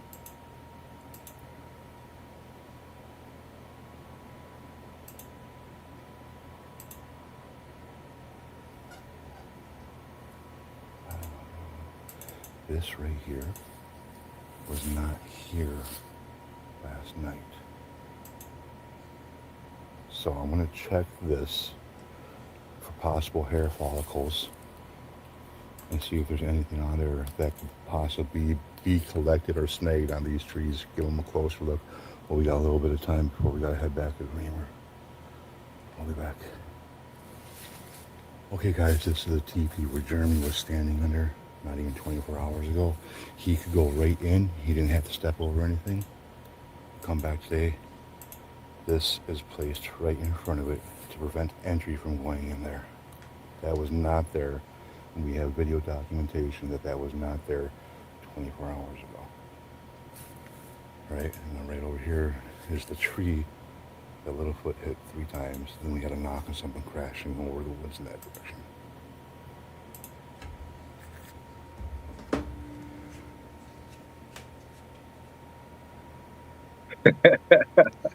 Is that it? I think that is it. David sent you the clip. Yep. John. Yeah, I got you. didn't get it yet. Okay. Anyhow, so what do you think teepees are for? What are these teepees? You know, I have no Like idea. I can tell you. I can tell you, just a speculative. Whatever there is, there's some kind of a marker. What do they mean is totally beyond me. A lot of people want to speculate that it means stay out of here. This is my territory. This, that, and or the other thing. When it comes down to it, we have really no idea. The only thing that we can say for sure is something with thumbs. Something with thumbs is making them and putting them up in areas where there's wood knocks, where there's sightings, where there's vocalizations that could be attributed to the Sasquatch. Yeah. What they mean to them, we really don't know, and we probably won't know until we have a conversation with one, and we have Scott and Olson as a translator. Have you ever found a small teepee next to the big one? Because I found 3 of them like that. There's a big one and there's a little baby one, about maybe 3 foot tall, 4 foot tall. I have found smaller ones, yes, but not that. No, not that small. Well, you know what? I take that back. It was along with St. Croix. I'm talking about right next to the other one. It's like mom was building one and baby was building a little one. Like they were teaching. Right. No, you can't say I have. Interesting. Yeah. That's really, really cool. I mean, and then again, so with that being said, does a teepee mean how many people are there or how many creatures are there? Yeah. If mom was build one and the little one build one, so we got 2 creatures. But, in this area, it's, I guess there was 3 at one time. But here's the real kicker. Now, so we go back, and of course, being a part of LMS2, with the sebum collection and all that, I was like, this would be a spot because that tree is blocking entry from going in the teepee formation. Not even 24 hours ago we were there. Not even 24 hours ago, Jeremy was standing underneath that teepee, and we come back, and there's a freaking tree right there blocking entry. So we're like, oh my gosh! In 25 years of doing this, I've never had that happen. That was like to me. So we go back out in the end of July. I got goosebumps. We go back out in the end of July, and we hit that area during the day and at night. And this next clip is it's another video clip. I think it's the last one of what we put up in this teepee area. All right. So you put an audio recorder in there? One here. Abe? So we're at the teepee formation. Okay.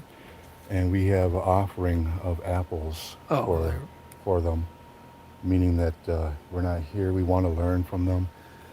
We're peaceful. We're not here to harm them or anything like that. And also, we kind of gave them a little mirror so they can check themselves out, right there.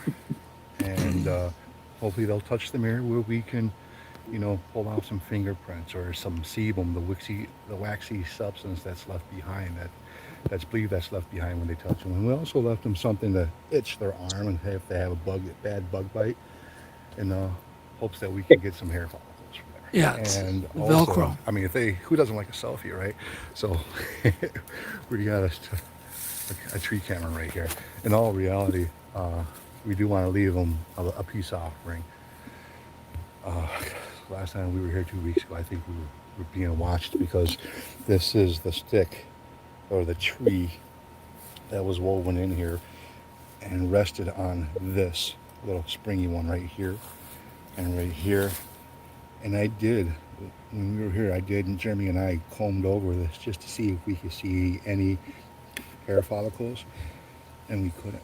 So that's pretty amazing. But all right, I think this area is good to go, and we'll be back. Yeah. Pretty interesting. So we set that out there about 2 weeks ago. I was just out there today. I removed the SD card, put a new one in there, and left 2 more bags of apples in that Tepee formation. The SD card is full from taking video, so I have literally I got in after 7 o'clock and I hopped right on here to get on this. So I have no idea what's on the SD card yet, as of yet. Well, maybe at some point you can make a little break, Abe, because you're killing me. Hey, Doug, you want me to come over after the show? No. We can have some eggs. Yeah. Oh, jeez. I'll tell the egg story before we go. But I'm wondering if you could put just an audio recorder in that thing, because I've had luck getting wood knocks by just leaving an audio recorder, kind of burying it in the leaf litter and then getting it the next day. Oh, sure. But, within the leaf litter, with the rodents and stuff like that could be like, even a small mouse at sometimes, even an armadillo in the leaf litter sounds like an elephant going through the woods when you're down in southern Minnesota. Yeah, so, but what we get is like distant. You can hear the wood knocks happening very loud and clear in the distance. Yeah. But what it does is it confirms that there's some kind of activity going on near those damn structures. And I've noticed they're always near water. How close to water was that one? And we talked, there's a water source within, even if not 50 yards, right around there. Yep. It's just right, you're going to jump over. Oh, yeah, there's a lake 100 yards away from that Tepee structure. What's funny is it's on the old snowmobile trail. And then there's a swamp that kind of goes around it like this. That's another water source 20 yards from that spot. And I don't put too much faith into this either, but there were X structures, just an X, kind of along the line of that swamp too. There was 2 of them. So does that Tepee structure with the X marks mean something? Again, like Abe said, I don't know. Yeah. I don't know either. Right. I think my personal opinion on it is it's just got to be a marker of where to go, maybe for a water source. Have you ever thought that or looked for deer trails near these? Because that's another thing I've often found, maybe not in every case, but damn near every case, I find a deer trail within 10 yards, 20 yards of those things. So here's the weird thing about this spot. As soon as you can start going, you can see deer tracks and everything else. It's a 2.5 mile walk back into this place. You can see where deer been crossing the path, and you can see deer tracks everywhere. You can hear birds chirping. As soon as we turn off to go check on these Tepee structures, it's dead quiet. The deer will move down the main path, but then they go to the left. They never go to the right where these tree structures are. So you don't see anything over there. It's just kind of odd and eerie at the same time. Right. And even today, going back in there to switch out the SD card and hang those apples, I going back to the trail that gets back to the teepee, quiet. Like on the main trail, we'll hear birds and everything when we're walking in, but once we cut off and get down in that area, it's quiet. Interesting. It's very interesting. Mike, There's one. Oh, go ahead. Well, I want to ask Mike, have you ever found these teepees or big X's that you're pretty confident they were made with something with thumbs?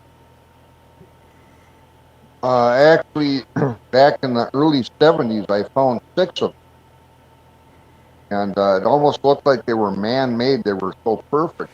This was back in area of 55 square mile game reserve. And at that time, there was nobody allowed in that area. I had access with my dad, my uncle. And I thought it was really weird. I couldn't explain what they were. But it was also within probably about 40 feet of a swamp. I remember that. That's also the same area where I had my first sighting. So. Oh, okay. Well, the whole swamp thing, the water thing, the creek, I often find them where like like if I really think there's a big intersection, like a power line cut, a snowmobile trail, a creek, and I'm like almost guaranteed to find a tree structure. You know, if you get a number of things that are intersecting in an area. And I don't know what you guys think about that, but they definitely are. It's funny you say that because, I mean, the ones that were found in winter, definitely around the swamp area.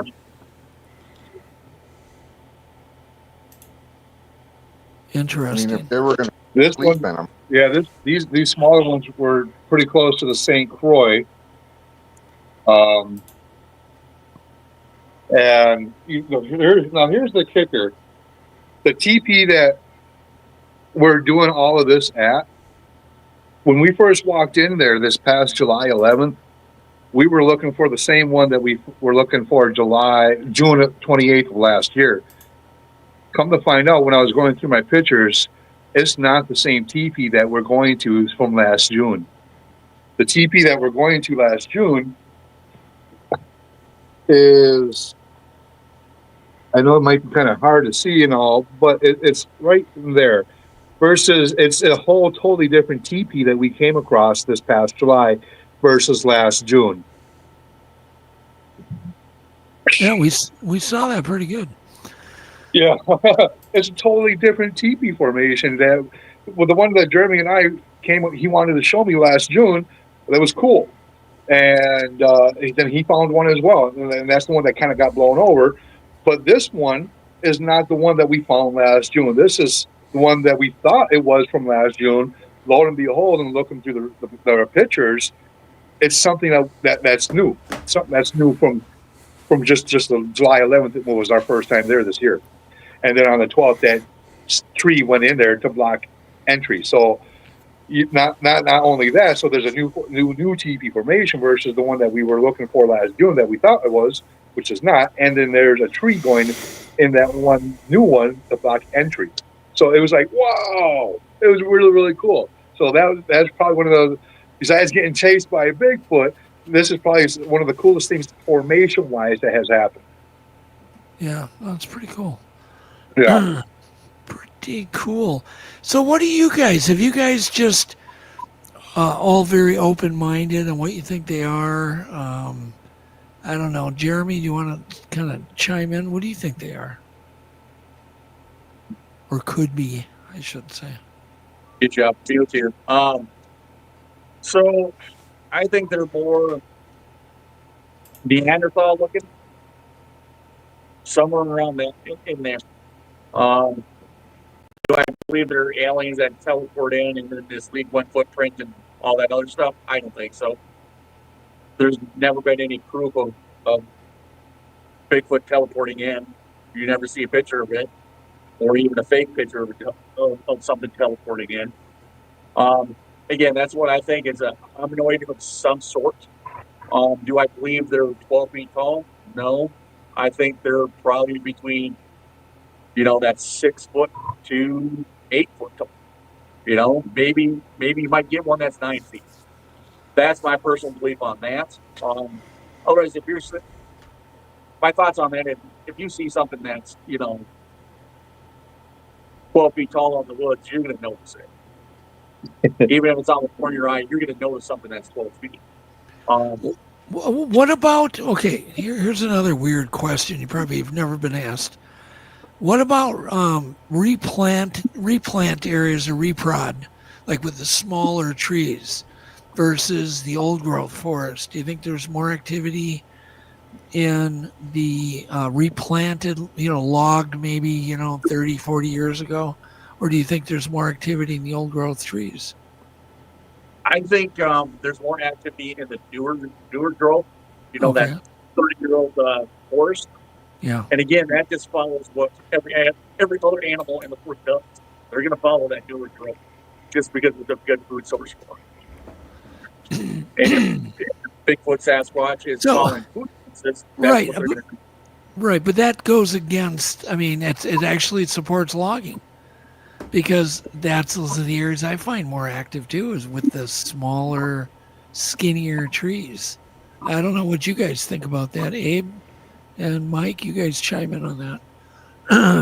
Do you think it's the old growth? Do you think that's where they sleep in the old growth, or they hunt in the new growth because that's where the deer are? I don't know. I'm curious on what you guys think. Want me to say something? Pop. Yeah, go my ahead, experience over the last 40 some years, they're mainly in the old growth, especially cedar. And why I say cedar trees, summer, cedar is natural current bug. So they're going to be more or less in the cedar trees summertime, and then they go out and hunt. They may venture out of that area and go into where they have logged.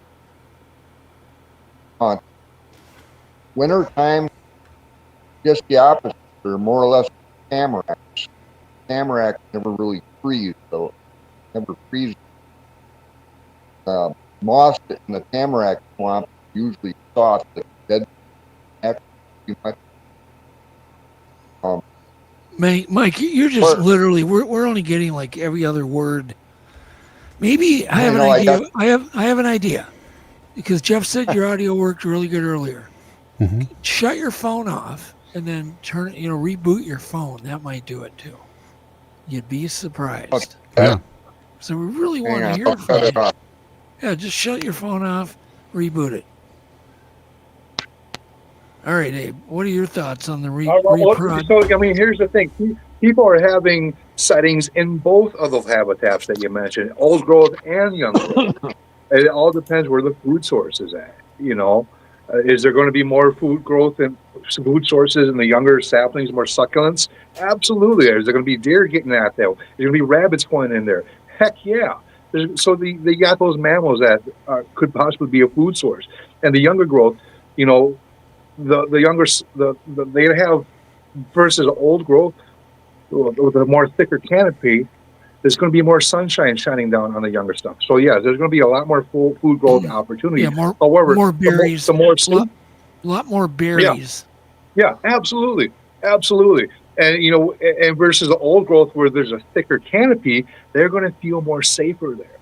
And people are going to go hiking in either or. It's just all about the person and the habitat, and if there's one in the area. Where it gets interesting is maybe we should be looking for places of a lot of young growth next to old growth, because I just have this feeling they sleep. They bed down in the old growth stuff. Right. Well, let's take a look at our friends at the Olympic Project. That's exactly what they're finding out. So what's crazy is, now that you're talking about that, is Blended Paper Company up here, United Paper Mill up here in Grand Rapids, does some logging back here at my house. So in their land, they're logging there, and then there's old growth next to new growth, and now I'm getting, wood knocks, or they might be wood knocks, I don't know. But they sound like that to me. And again, that's up next, it goes old growth, new growth, old growth, new growth, because they're out there cutting down all the poplar and stuff for the paper. Well, I know whitetail like that area too. Whitetail love that edge, that boundary between the new and the old. Whitetails hang out there all the time. So Yeah. Same with grouse and turkey. yep, for sure. Yeah, I think most of the Yep, food exactly. is in the new growth stuff. Yeah, I think Right. whitetail Yeah, like there's the just a cover lot of the more old sun growth, but hitting all the that new new. growth. Yeah, Is Mike back, Jeff? not And, yet. and isn't that funny too? Isn't that funny? Is that we're talking about Bigfoot who's living like the song by Aerosmith, living on the edge. This thing, Yeah. this creature's living on the edge, guys. It's edge of Absolutely. yards, edge of old growth, edge of new growth. So edge of banks, they're right on the edge, living on the edges. Well, let's talk about that, like that area around, like that Lionel Lakes area. That's just on the edge of the suburbs. But there's been a lot of sightings there. That's where I had my really good daytime sighting there. You that's and with also with Joe. Joe did, yeah. Yeah. You know, you had yours. That's Joe really had common. his. Joe took me to that spot, and holy smokes, there's a lake there that's totally off. It's like landlocked. A bunch of lawyers own this, and the U of M uses it for scientific study area. For colleges and stuff like that, and they have to get special permission, to do so. But there's plants that grow only in that nowhere else in Minnesota. So it's kind of like a pristine habitat around this lake where Joe had his sighting, which is not too far from where you had your sighting, and which is not too far from. But Abe, I had my sighting on the opposite side of the lake, right off 242. Exactly. It was just walking, broad Not too daylight. far. Just like Joe's was broad daylight in the afternoon, 2 PM. Yeah. Mine was like right before Right. sunset. And it was literally heading into Rondo. That's where it was heading. It was taking a shortcut. And here's the other. Right. Yeah.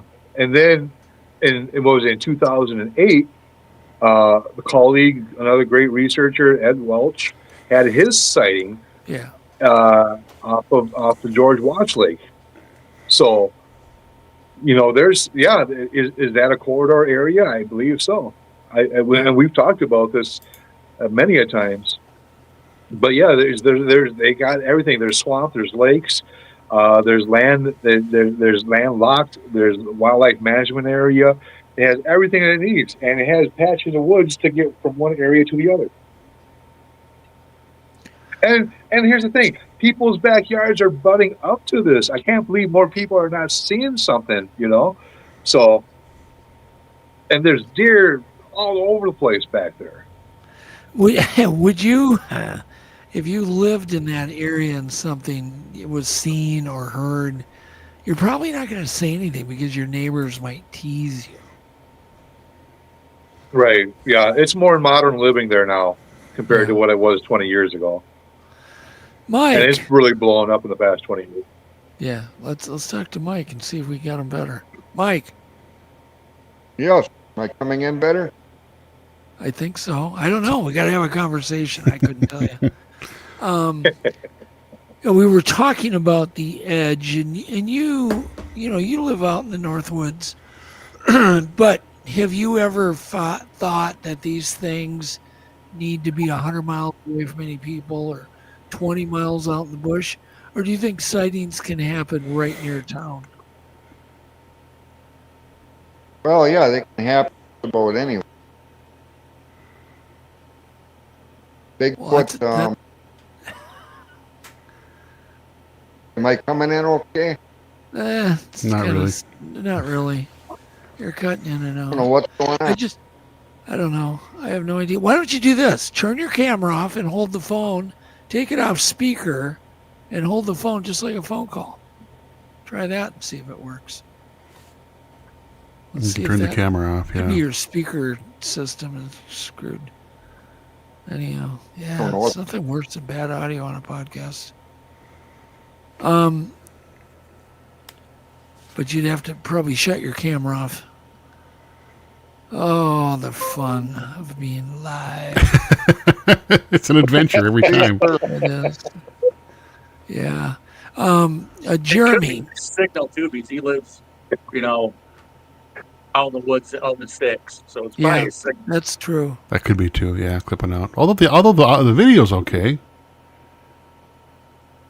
Yeah. Anyhow. What other patterns, Jeremy, have you noticed with these things? Are there other patterns that you guys like talk about, but it's just kind of something you've noticed other than water or I don't know, just whatever. What So patterns I have think you there's noticed? been more sightings towards like the end of summer and fall area, and then you don't get many sightings in the winter. There may be a couple here and there, just like up on Red Lake. They had the tracks out on Red Lake. That was a few years back.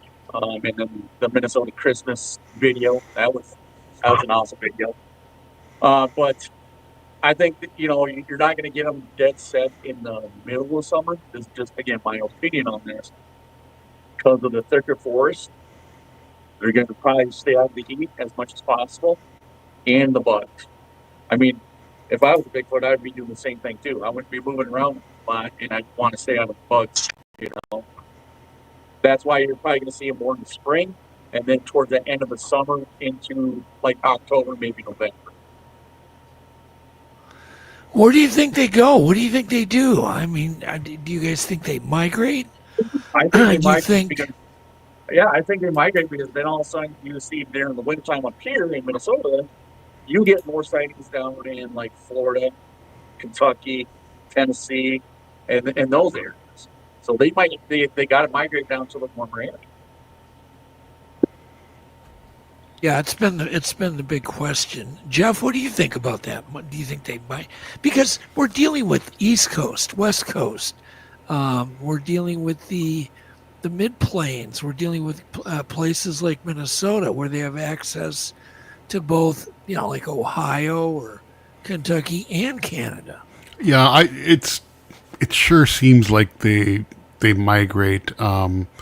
They're gonna like anything else. They're gonna follow the food. They don't have like a real specific prey animal or anything like that. So it just makes sense to me that they probably migrate. And sightings sure seem to be cyclical as far as seasonal, I should say. That seems to be the pattern to me that they're moving around. I mean, it just makes sense. Yeah. I don't know. I wish we knew, but I remember the story up in Snell Grove with following, when following the berries around. Yeah. 'Cause that's just the way nature is. I mean, you're going to have a bad harvest in some areas because the weather's garbage, and a better harvest in others. If they're foraging, they're definitely going to follow where the food is. I mean, I don't think they're going to migrate across the continent, but they certainly are going to migrate around the region. Mike, we're going to try you one last time here. Do you think that these things migrate into peat bogs in the winter to stay warm? Do you think they migrate and head south, or do you think they just stick it out, or does some migrate like a family group? Grandpa might stay back and the young ones go. I don't know. What are your thoughts? Mike? Oh, no, he's locked up. No, he's locked up. Oh my God. Can you just get that down, Jeff, please? Yep. Yeah, I think Mike's done. We tried. Yeah. Oh, well. I wish he would just turn his camera off and just use the phone. Yeah. Oh, no, he locked. I think he's restarting it again. Yeah. It was a lot better when we tested this earlier, and a couple hours before the show we went and tested, and everything was a lot better. Yeah, I don't know. Don't ask me. Okay. So, but what are your thoughts, Abe, on the migration? Do you think they go in? I've read some theories like they go into Minnesota peat bogs because it's really warm, all the heat being made from the ground, Right. That rotting vegetation. It's absolutely right. And there's that, and there's the peat bogs. There's the swamps that hold the heat. There's them being subterranean, using caves where I was just talking with the guy about this in Reamer on my way back home. He goes, "What do you think they do there in the wintertime?" I said, "Well, I think they probably go in the swamps, and some do go deeper where it's warmer in the pea bogs, or some go subterranean. Maybe utilize old mine shafts, old caves, and stuff like that, where it remains a certain temperature year around. Maybe some do travel, follow the food source, the herds, or whatever. But if they have everything that they need, food, water, and shelter, there's no need for them. So, do we really know if they do? Yeah. I mean, and Jeremy brought up a good point. There's more sightings down, in that southern Minnesota. But we also got to look at the temperature down there. It's a lot more cooler for them to be out and about and burning less calories compared to the summertime as it is right now. And same thing for here in Minnesota. Right now is probably, I would say, the slow time of the year versus it being the spring or the fall season. But why? Okay, you guys are not explaining why, though. Is it because they're not here? They're not active? Which one? Well, they're here. I think they're here. Okay. I think that they're just, they got to reserve their calories to hunt, to survive. They got to watch their caloric burn or whatever it is. They have to have a high caloric intake as well. So, I mean, why? I think some may stay. Maybe the older ones and maybe the younger ones do. Yeah. Yeah, we just don't know. It's probably the most debated topic amongst researchers, whether they stay. But it's kind of a mute. But it's a mute point to even debate it because, they're dealing in different. I mean, they might be a researcher out east, where they have ocean, areas, and it's certainly not going to be the same where there's mountains. They're going to, obviously probably go up and down the mountain ranges, higher elevations in the summer, and lower elevations in the winter. So it's a big confusing. Yeah. It's a big ball of confusion. Yeah, and you're absolutely right. One of the things that really baffles me is how cold it gets here in Minnesota. And when we get below zeros and in the double digits below zeros, I'm like, what the heck are they doing? Are they right now in a cave system being nice and cool at 50 degrees or something like that? And, do they store food? Do they know how to store food? We have all these questions. But you know what? We're still at the tip of the iceberg when it comes to field research. We just need more people doing field research. I see a lot of researchers doing talks and lectures and very, very few in the field videos and stuff like that. Yeah. And I'm not knocking nobody. Don't get me wrong. But it would be great to see a lot more field researchers producing field research videos, too. And it's great to educate everybody. We're all about the awareness and the education. And but I want to see more field research, man. Yeah. So, Mike, let me ask if you're there. You locked up last time I asked you a question. Do you think that they utilize peat bogs because of the heat produced? Definitely. They definitely do that. You think so? Okay. I wonder how much warmer it is in a peat bog. It can be significant. Good question. Yeah. Peat bogs don't freeze. There's the peat bog scientific area right up here in Itasca County, and I've been in one of those, and it's probably like 90 degrees in there. It gets warm. It can melt snow. I've seen them where there's no snow on them. Yep. Well, explain a little bit so more. So we know what that being said, it's about 32 degrees then. Okay, but a lot of people have no idea what a peat bog even is. Jeremy, do you want to explain what it is? How do I explain it in simple terms? So a peat bog, it's just peat moss, right? That's on top of water, and just basically recycling itself. That's what a peat bog is. It does have, flowers in there that you can't find anywhere else. It'll have pine trees mostly and some cedar in it too, or tamarind. But again, these peat bogs, they're deep. That's the other thing. I personally wouldn't want to walk through one during the wintertime. You might sink up to chest high, at least, some of those. Again, that's what a peat bog is, though. It's just it's moss, 3-4 foot thick that's floating on top of water, and it just recycles itself. And it's a lot of Almost like rotting water on a vegetation. waterbed. Yeah. Yeah. And then that's what produces that heat is the recycling, the rotting vegetation, and, Right. that is what recreates the heat. Now, Jeff Daniels brings up a very good point. They are covered in hair. They are pretty big animals. They would hold heat in They're pretty covered well. in hair. Right. And so they probably... Well, so are would- bears, and they hibernate during the winter. Yeah, but they So does hibernate Bigfoot because... do the same thing? Well, they hibernate because there's no food, not because of the cold. Don't know. Their favorite foods all dry up. All of the berries are gone. All of the catkins are long blown away. All of the vegetation turns to cellulose. But if Bigfoot is omnivorous, it would probably turn to be a meat eater all winter. Just eat meat. More carnivorous, deer. yes. Carnivorous. And don't you think that's pretty well agreed on by most Bigfoot researchers that they're I would agree omnivorous? with that. Yeah, absolutely. I mean, just for the simple fact, because the seasons change. When the seasons change, the food changes. Yeah. They got to adapt. They got to acclimate. Yeah, and to clarify, like Nick, bears aren't predators. They will go after fawns in the spring, and they will eat in the very spring, but that's because the vegetation isn't up yet. So they're hungry. They get out of their den and they're hungry, and they'll look for fawns. And then once the vegetation starts growing and becomes really high in protein, they switch to that, berries. And then they go back to eating ant pupae. They eat a lot of ant pupae. They turn and flipping rocks over.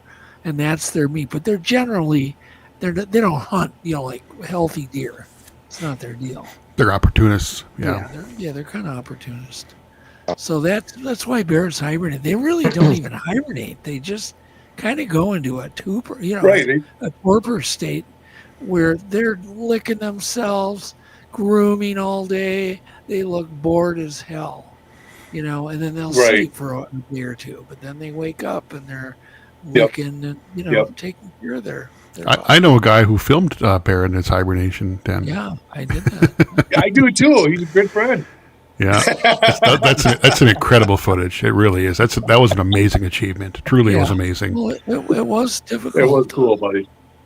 But to be able to observe a bear the entire winter and even monitor their heart rate was crazy. Yeah, that's incredible research.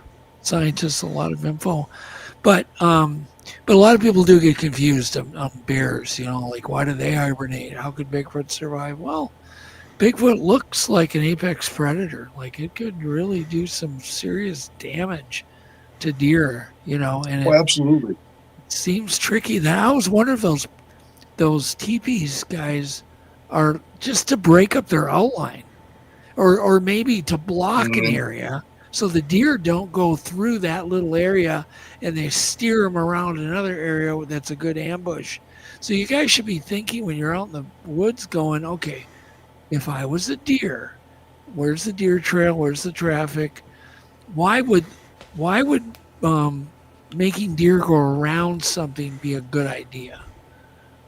So that they could be just like almost like a fence we use for cattle, those teepees. Right. So it's just another thing is, right. In this area, there is a lot of storm damage and downed trees. Where if a deer were to get in this area and the Bigfoot wanted it, it could easily get it because it would have all these obstacles that would have to get away from. There's really no path of least resistance, and even in the thick part of the woods, they would have trouble zigzagging. But it's doable, absolutely. But there's a lot of downed trees in going in, and then on just on this trail in general. So, and it's done by storm damage. Jeremy and I, we've walked this place times and stuff like that, and we both agree it's a lot of storm damage.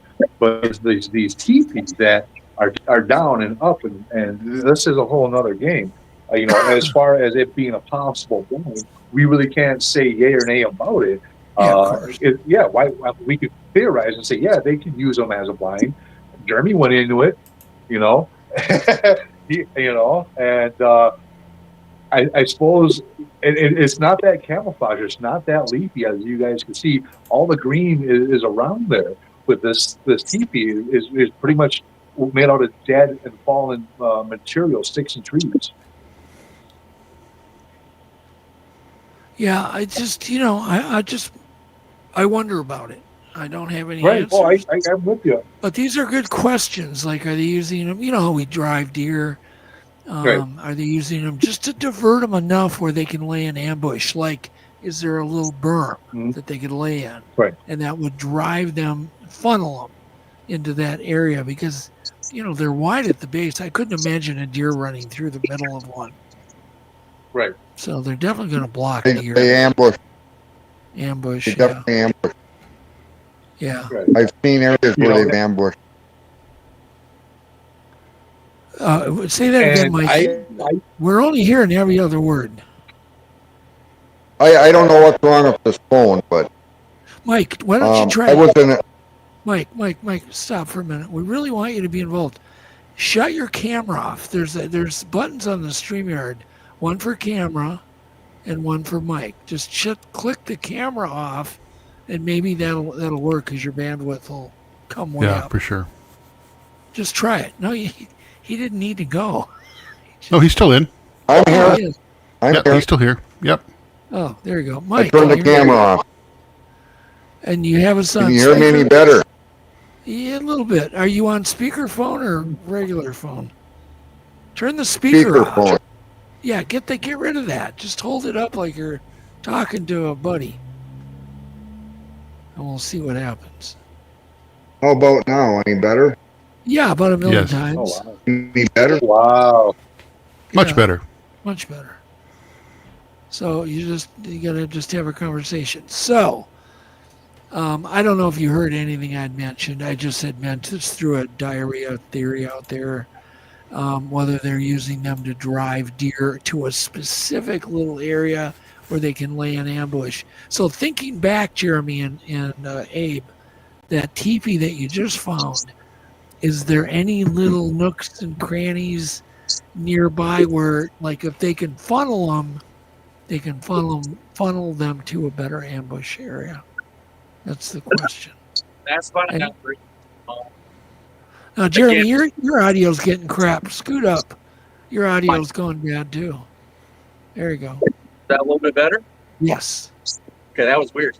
Anyway, in that area, sorry, that was a bunch of dogs there. Hey. It's kind of down at the base of a little hill with a swamp around it, but then you have the old Stoneville Trail. There's not really a good ambush point there. Okay. So down with that teepee structure. Okay.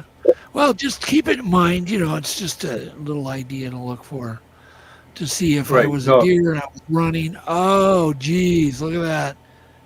There's no visibility now for the deer because they have to go around that teepee structure. So I've been kind of looking at that in retro, hindsight. So, all right, we've talked about what they are, blah, blah, blah.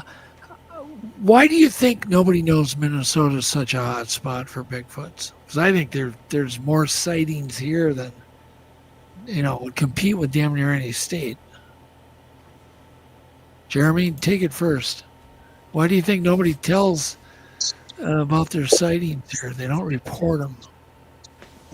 I think it's more because the way we are as Minnesotans, we don't really. What the heck is? We don't want to be made fun of. I think that's what it is. We're kind of a Minnesota quiet, basically. We're not going to tell you what we saw unless we're in a group of friends or something. Then we can do that way, and I don't think a lot of it gets reported.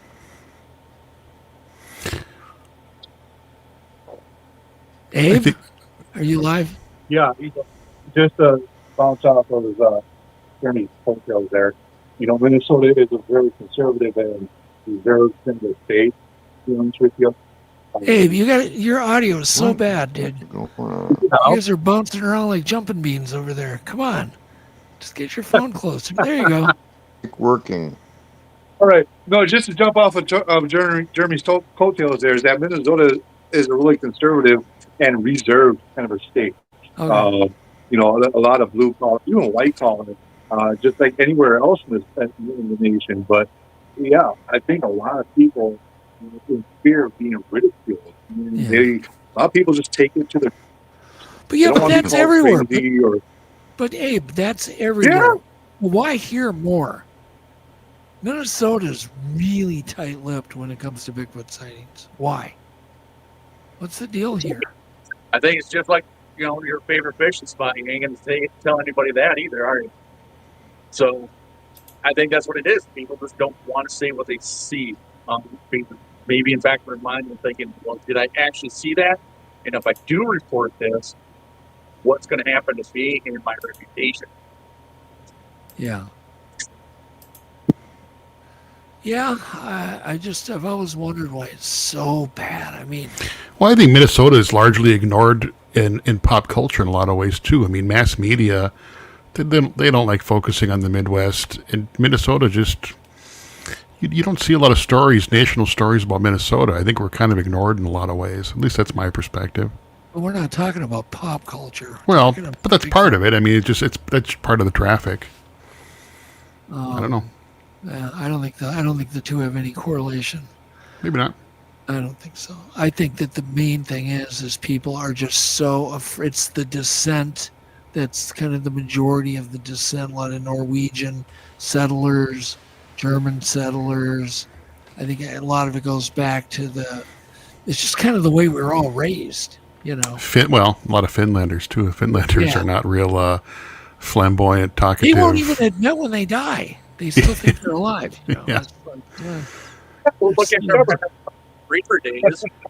We had story time, and I think we only had 4 people stand up and tell their stories. Yeah, there you go. There was a huge crowd there. I think there was, maybe 100, almost 200 people there? Yeah, maybe I was absolutely.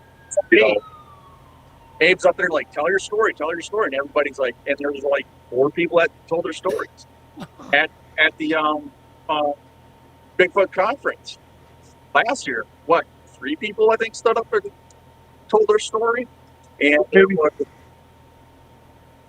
300 people at the Bigfoot conference last year, 500 people, something like that. So again, we're giving people the opportunity to tell their stories, but they don't want to. I think it's because of the ridicule. It's just, we're going to get made fun of. Right. Well, what percentage, Mike, do you think? Mike's just not going to turn that camera off. Mike, what percentage do you think that people report? Your camera's still on, Mike. That won't help. You got to. It doesn't matter. You guys actually cut out on me altogether where everyone went blank. Oh. And Jeremy, I couldn't hear. Jeremy was breaking up too. So. Okay. I think you might just have bad what connection. Percentage? Yeah, what percentage? It could be, connection up there. No idea. Percentage, I'd say probably 10% of the people actually make reports. Okay. I would agree that would be probably the most. Yeah, the most. I always think 1%. You're probably right. 1 to 10 at the 10 on the high side. Yeah, 10's probably on the highest side. Yeah, add 1 and 10 divided by 2. You get 11 divided by 2. It's probably 5.5%. Yeah, it's probably a good way to figure it. So, tell us a little bit more about the sebum thing, because you also are putting a tracker on the plate. Yeah. So you have a tracker. You have, and it's not really a mirror. It's a blue piece of plexiglass that just is glossy. Very highly glossy plexiglass. Can't hear you, Abe. You're cutting out. Can you hear me? Yeah, you got to be real close. What's with you guys? Okay, you're on a phone. The mic only works from about 10 inches. That's it. Okay, so this whole Sebum thing was your suggestion. I give you all the credit for that, and we are implementing this. And what it is, it's plexiglass with hook side Velcro into it, and we're drilling holes through it, and we're putting leg bolts in there into a tree. So if whatever wanted it is either going to break the plexiglass or it's going to rip out the leg bolts. Also, yeah, there's a GPS tracking device on the plexiglass. And reason being is because if something does take the plexiglass and happens to take that part of where the tracker is at, we get to track where it is at and hopefully find it and retrieve the plexiglass where we can collect the sebum and dust it for fingerprints or even turn it in and have it looked at scientifically, as long as it's scientifically collected with, N95 to keep our trace evidence off of it as well, with gloves and all that thing. So that is the whole idea behind it. Not only can we do that, but we could track it and see the path that whatever took it went with the tracker and the sebum collection track. Yeah. And we had a fun story with that on our first try in a different area. Remember how we thought you were watching the tracker and it jumped from one location to the other? Now, the reason why that happened is because it lost the GPS signal and it started hitting the signal from a cell tower, which made it appear that the tracker got taken and it was miles and miles away. But lo and behold, we went to the location and it was still there in the tree. Yeah, that was exciting for about 20 minutes. Yeah, all of a sudden I saw it moving. I could see it getting moved because there was another location where they did get apparently ripped off a tree and taken. We didn't have trackers on those. Man. Right? So you're right. What was that? Oh, God. Allegedly, yeah. Yeah. But yeah, I don't know the validity of that one. But allegedly there was something along that. But that's why we incorporated the GPS trackers. Right. It was very cool to do. Very cost effective as well. But why bolt it to a tree? Why not just leave it there for him to take it? Right. Well, because why not? So it's not easily hung, where anything can come and swipe it off. It's going to take great force to be able to take that from the tree, So it's going to have strength to pull it off of that or break it off of the leg nuts. We didn't want wind just to knock it off, or a piece of rope or twine which could be chewed off and it fall or something like that. We wanted something that would stay in there and make sure it's secured.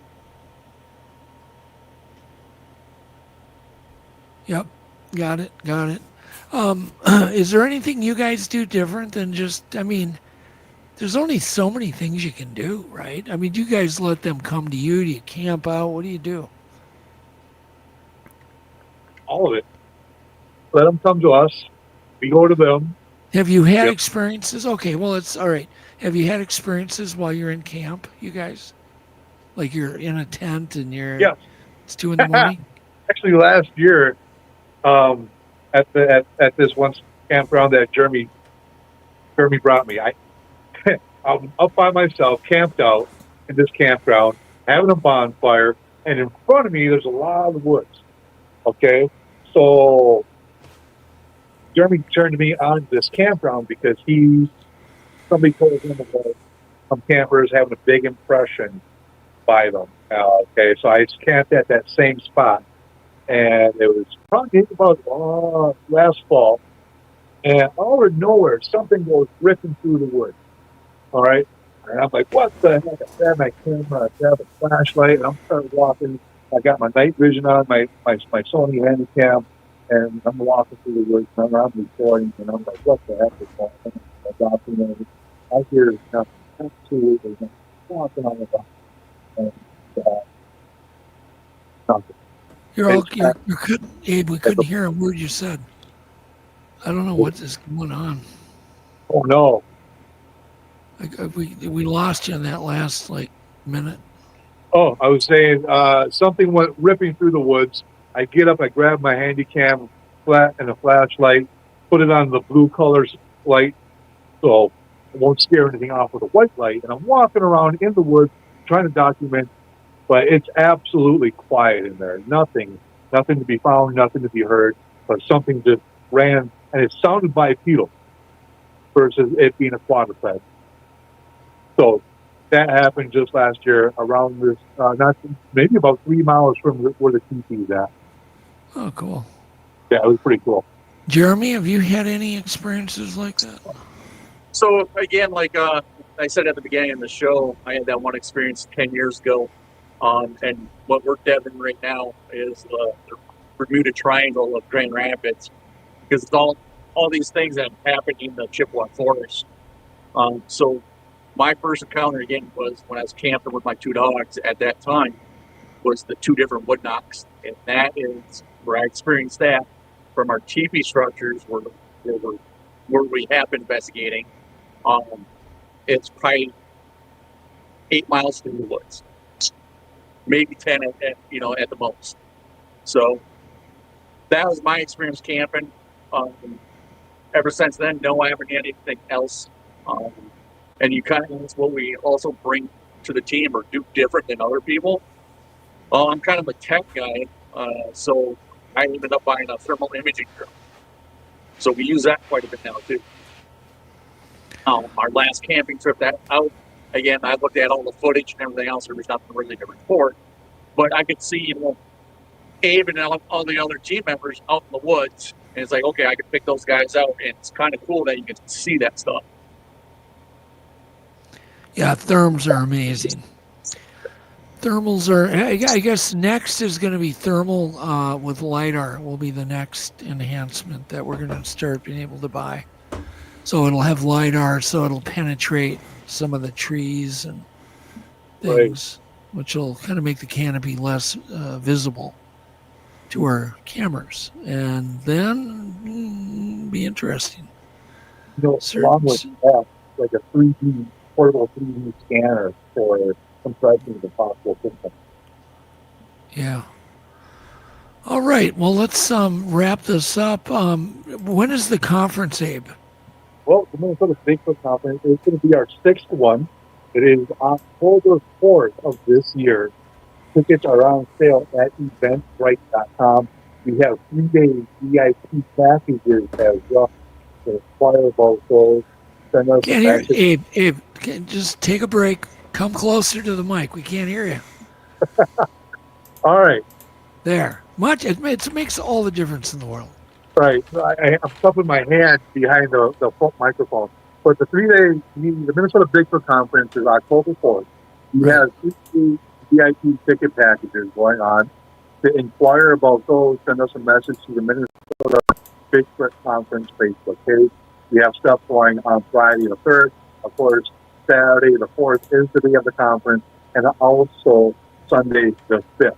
So we got 3 days of fun, 3 days of people have an opportunity to hang out with our amazing speakers who you've seen on TV and documentaries. Great friend, longtime friend and research colleague, Todd Neese, is coming out and speaking. And of course, from Expedition of Bigfoot coming back again is Russ Accord and Dr. Berea Mayer. And we have another something up our sleeve here as well. So again, tickets are on sale at eventbrite.com. And yeah, it's going to be October 4th of this year. This is our 6th one. To inquire, again, send us a message at the Minnesota Bigfoot Conference Facebook page. Yeah, I will testify. It's a very nice venue. Abe does a really good job. It's a very fun event. So definitely you're going to want to go if you haven't been there. And you live in Minnesota, you have no excuse, right? None. None. it brings people together like you and the Big Ragu. Yeah. Yeah, I might come up. Carl, I might come up with Carl. So we'll see. Anyhow, so let's wrap this up. Jeremy, can people contact you on Facebook if they want to report a sighting along with, to Abe? Yeah, again, I'm part of Abe's team too, so with the Minnesota Bigfoot Research Team. And I also do my own thing with Northern Minnesota Bigfoot Society. So I've been doing that for a while too. Okay. So or you can just look me up on Facebook under Jeremy Olson and send me a message too. Okay, cool. We don't just cover northern Minnesota. We cover the whole state, and there's some really cool things happening in southern Minnesota as well. So a lot of people don't know that. So we cover all It was great, Abe. We didn't hear a word you said. We cover the whole state of Minnesota. There's really fun stuff happening in southern Minnesota as well. There we go. We heard that. Oh man, we definitely got the C minus on the audio tonight. Sorry, I really apologize. Yeah, some connection issues, I think, too. Yeah, something. Whatever. There's no way to know. No way to know. But thanks, guys. We really appreciate it. Thanks, Mike. I'm sorry you had so many audio issues. It's frustrating, but don't be frustrated. We'll get you back. And don't forget to go to the Minnesota Bigfoot Conference on October 4th. So, anyhow. All right, got a couple things to play at the end here, Doug. Yeah. Let's go ahead and do our wisdom. Okay, here we go. We'll be right back. It's now time for Untold Radio AM Wisdom of the Week. Those who don't believe in Bigfoot will certainly never find it. And also remember, everything you can imagine is real at the very moment you imagined it. Good night from all of us at the Untold Radio Network.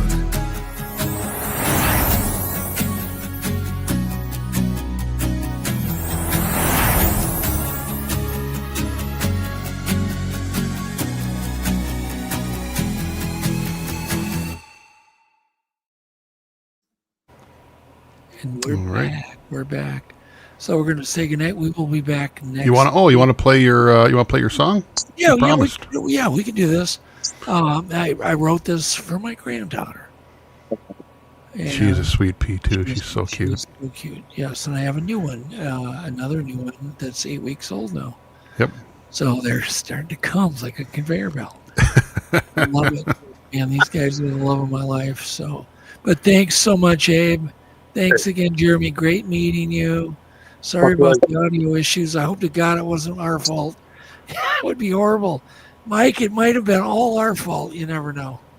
Could have been on our end. Go ahead. Yeah, but thanks, guys. Take it away, Jeff. Here we go. I just got an audio clip here. There's a new song.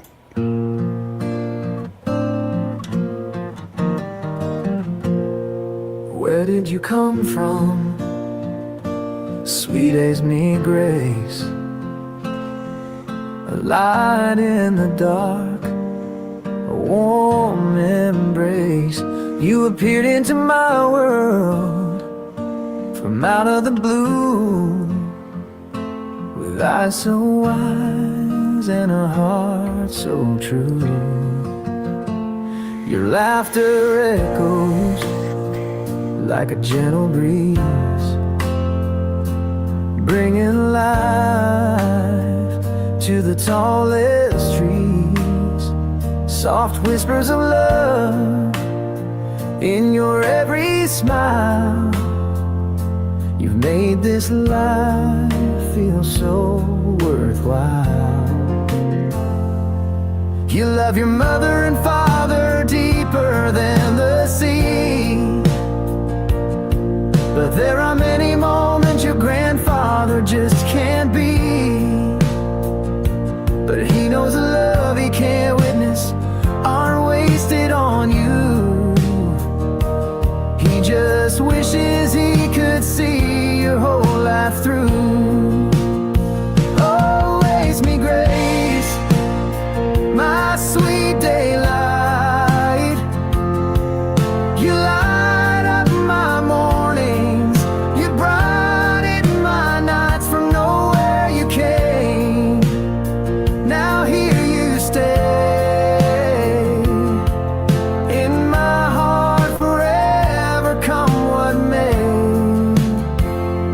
Your tiny hands hold such big dreams, a world of wonder in your gleam. Grandfather's pride, my heart's refrain. You've eased my sorrow, erased my pain.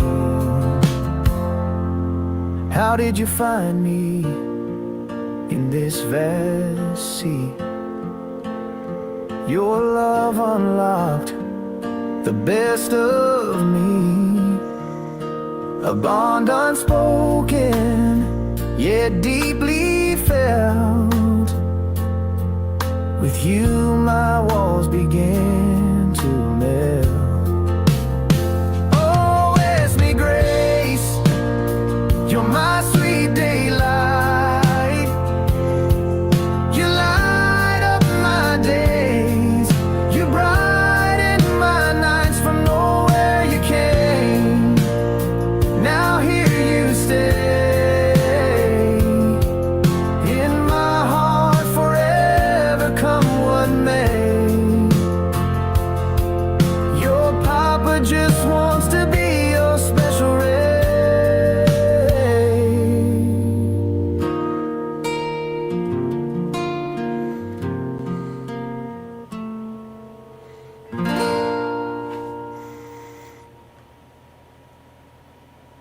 Oh, that was great, Doug.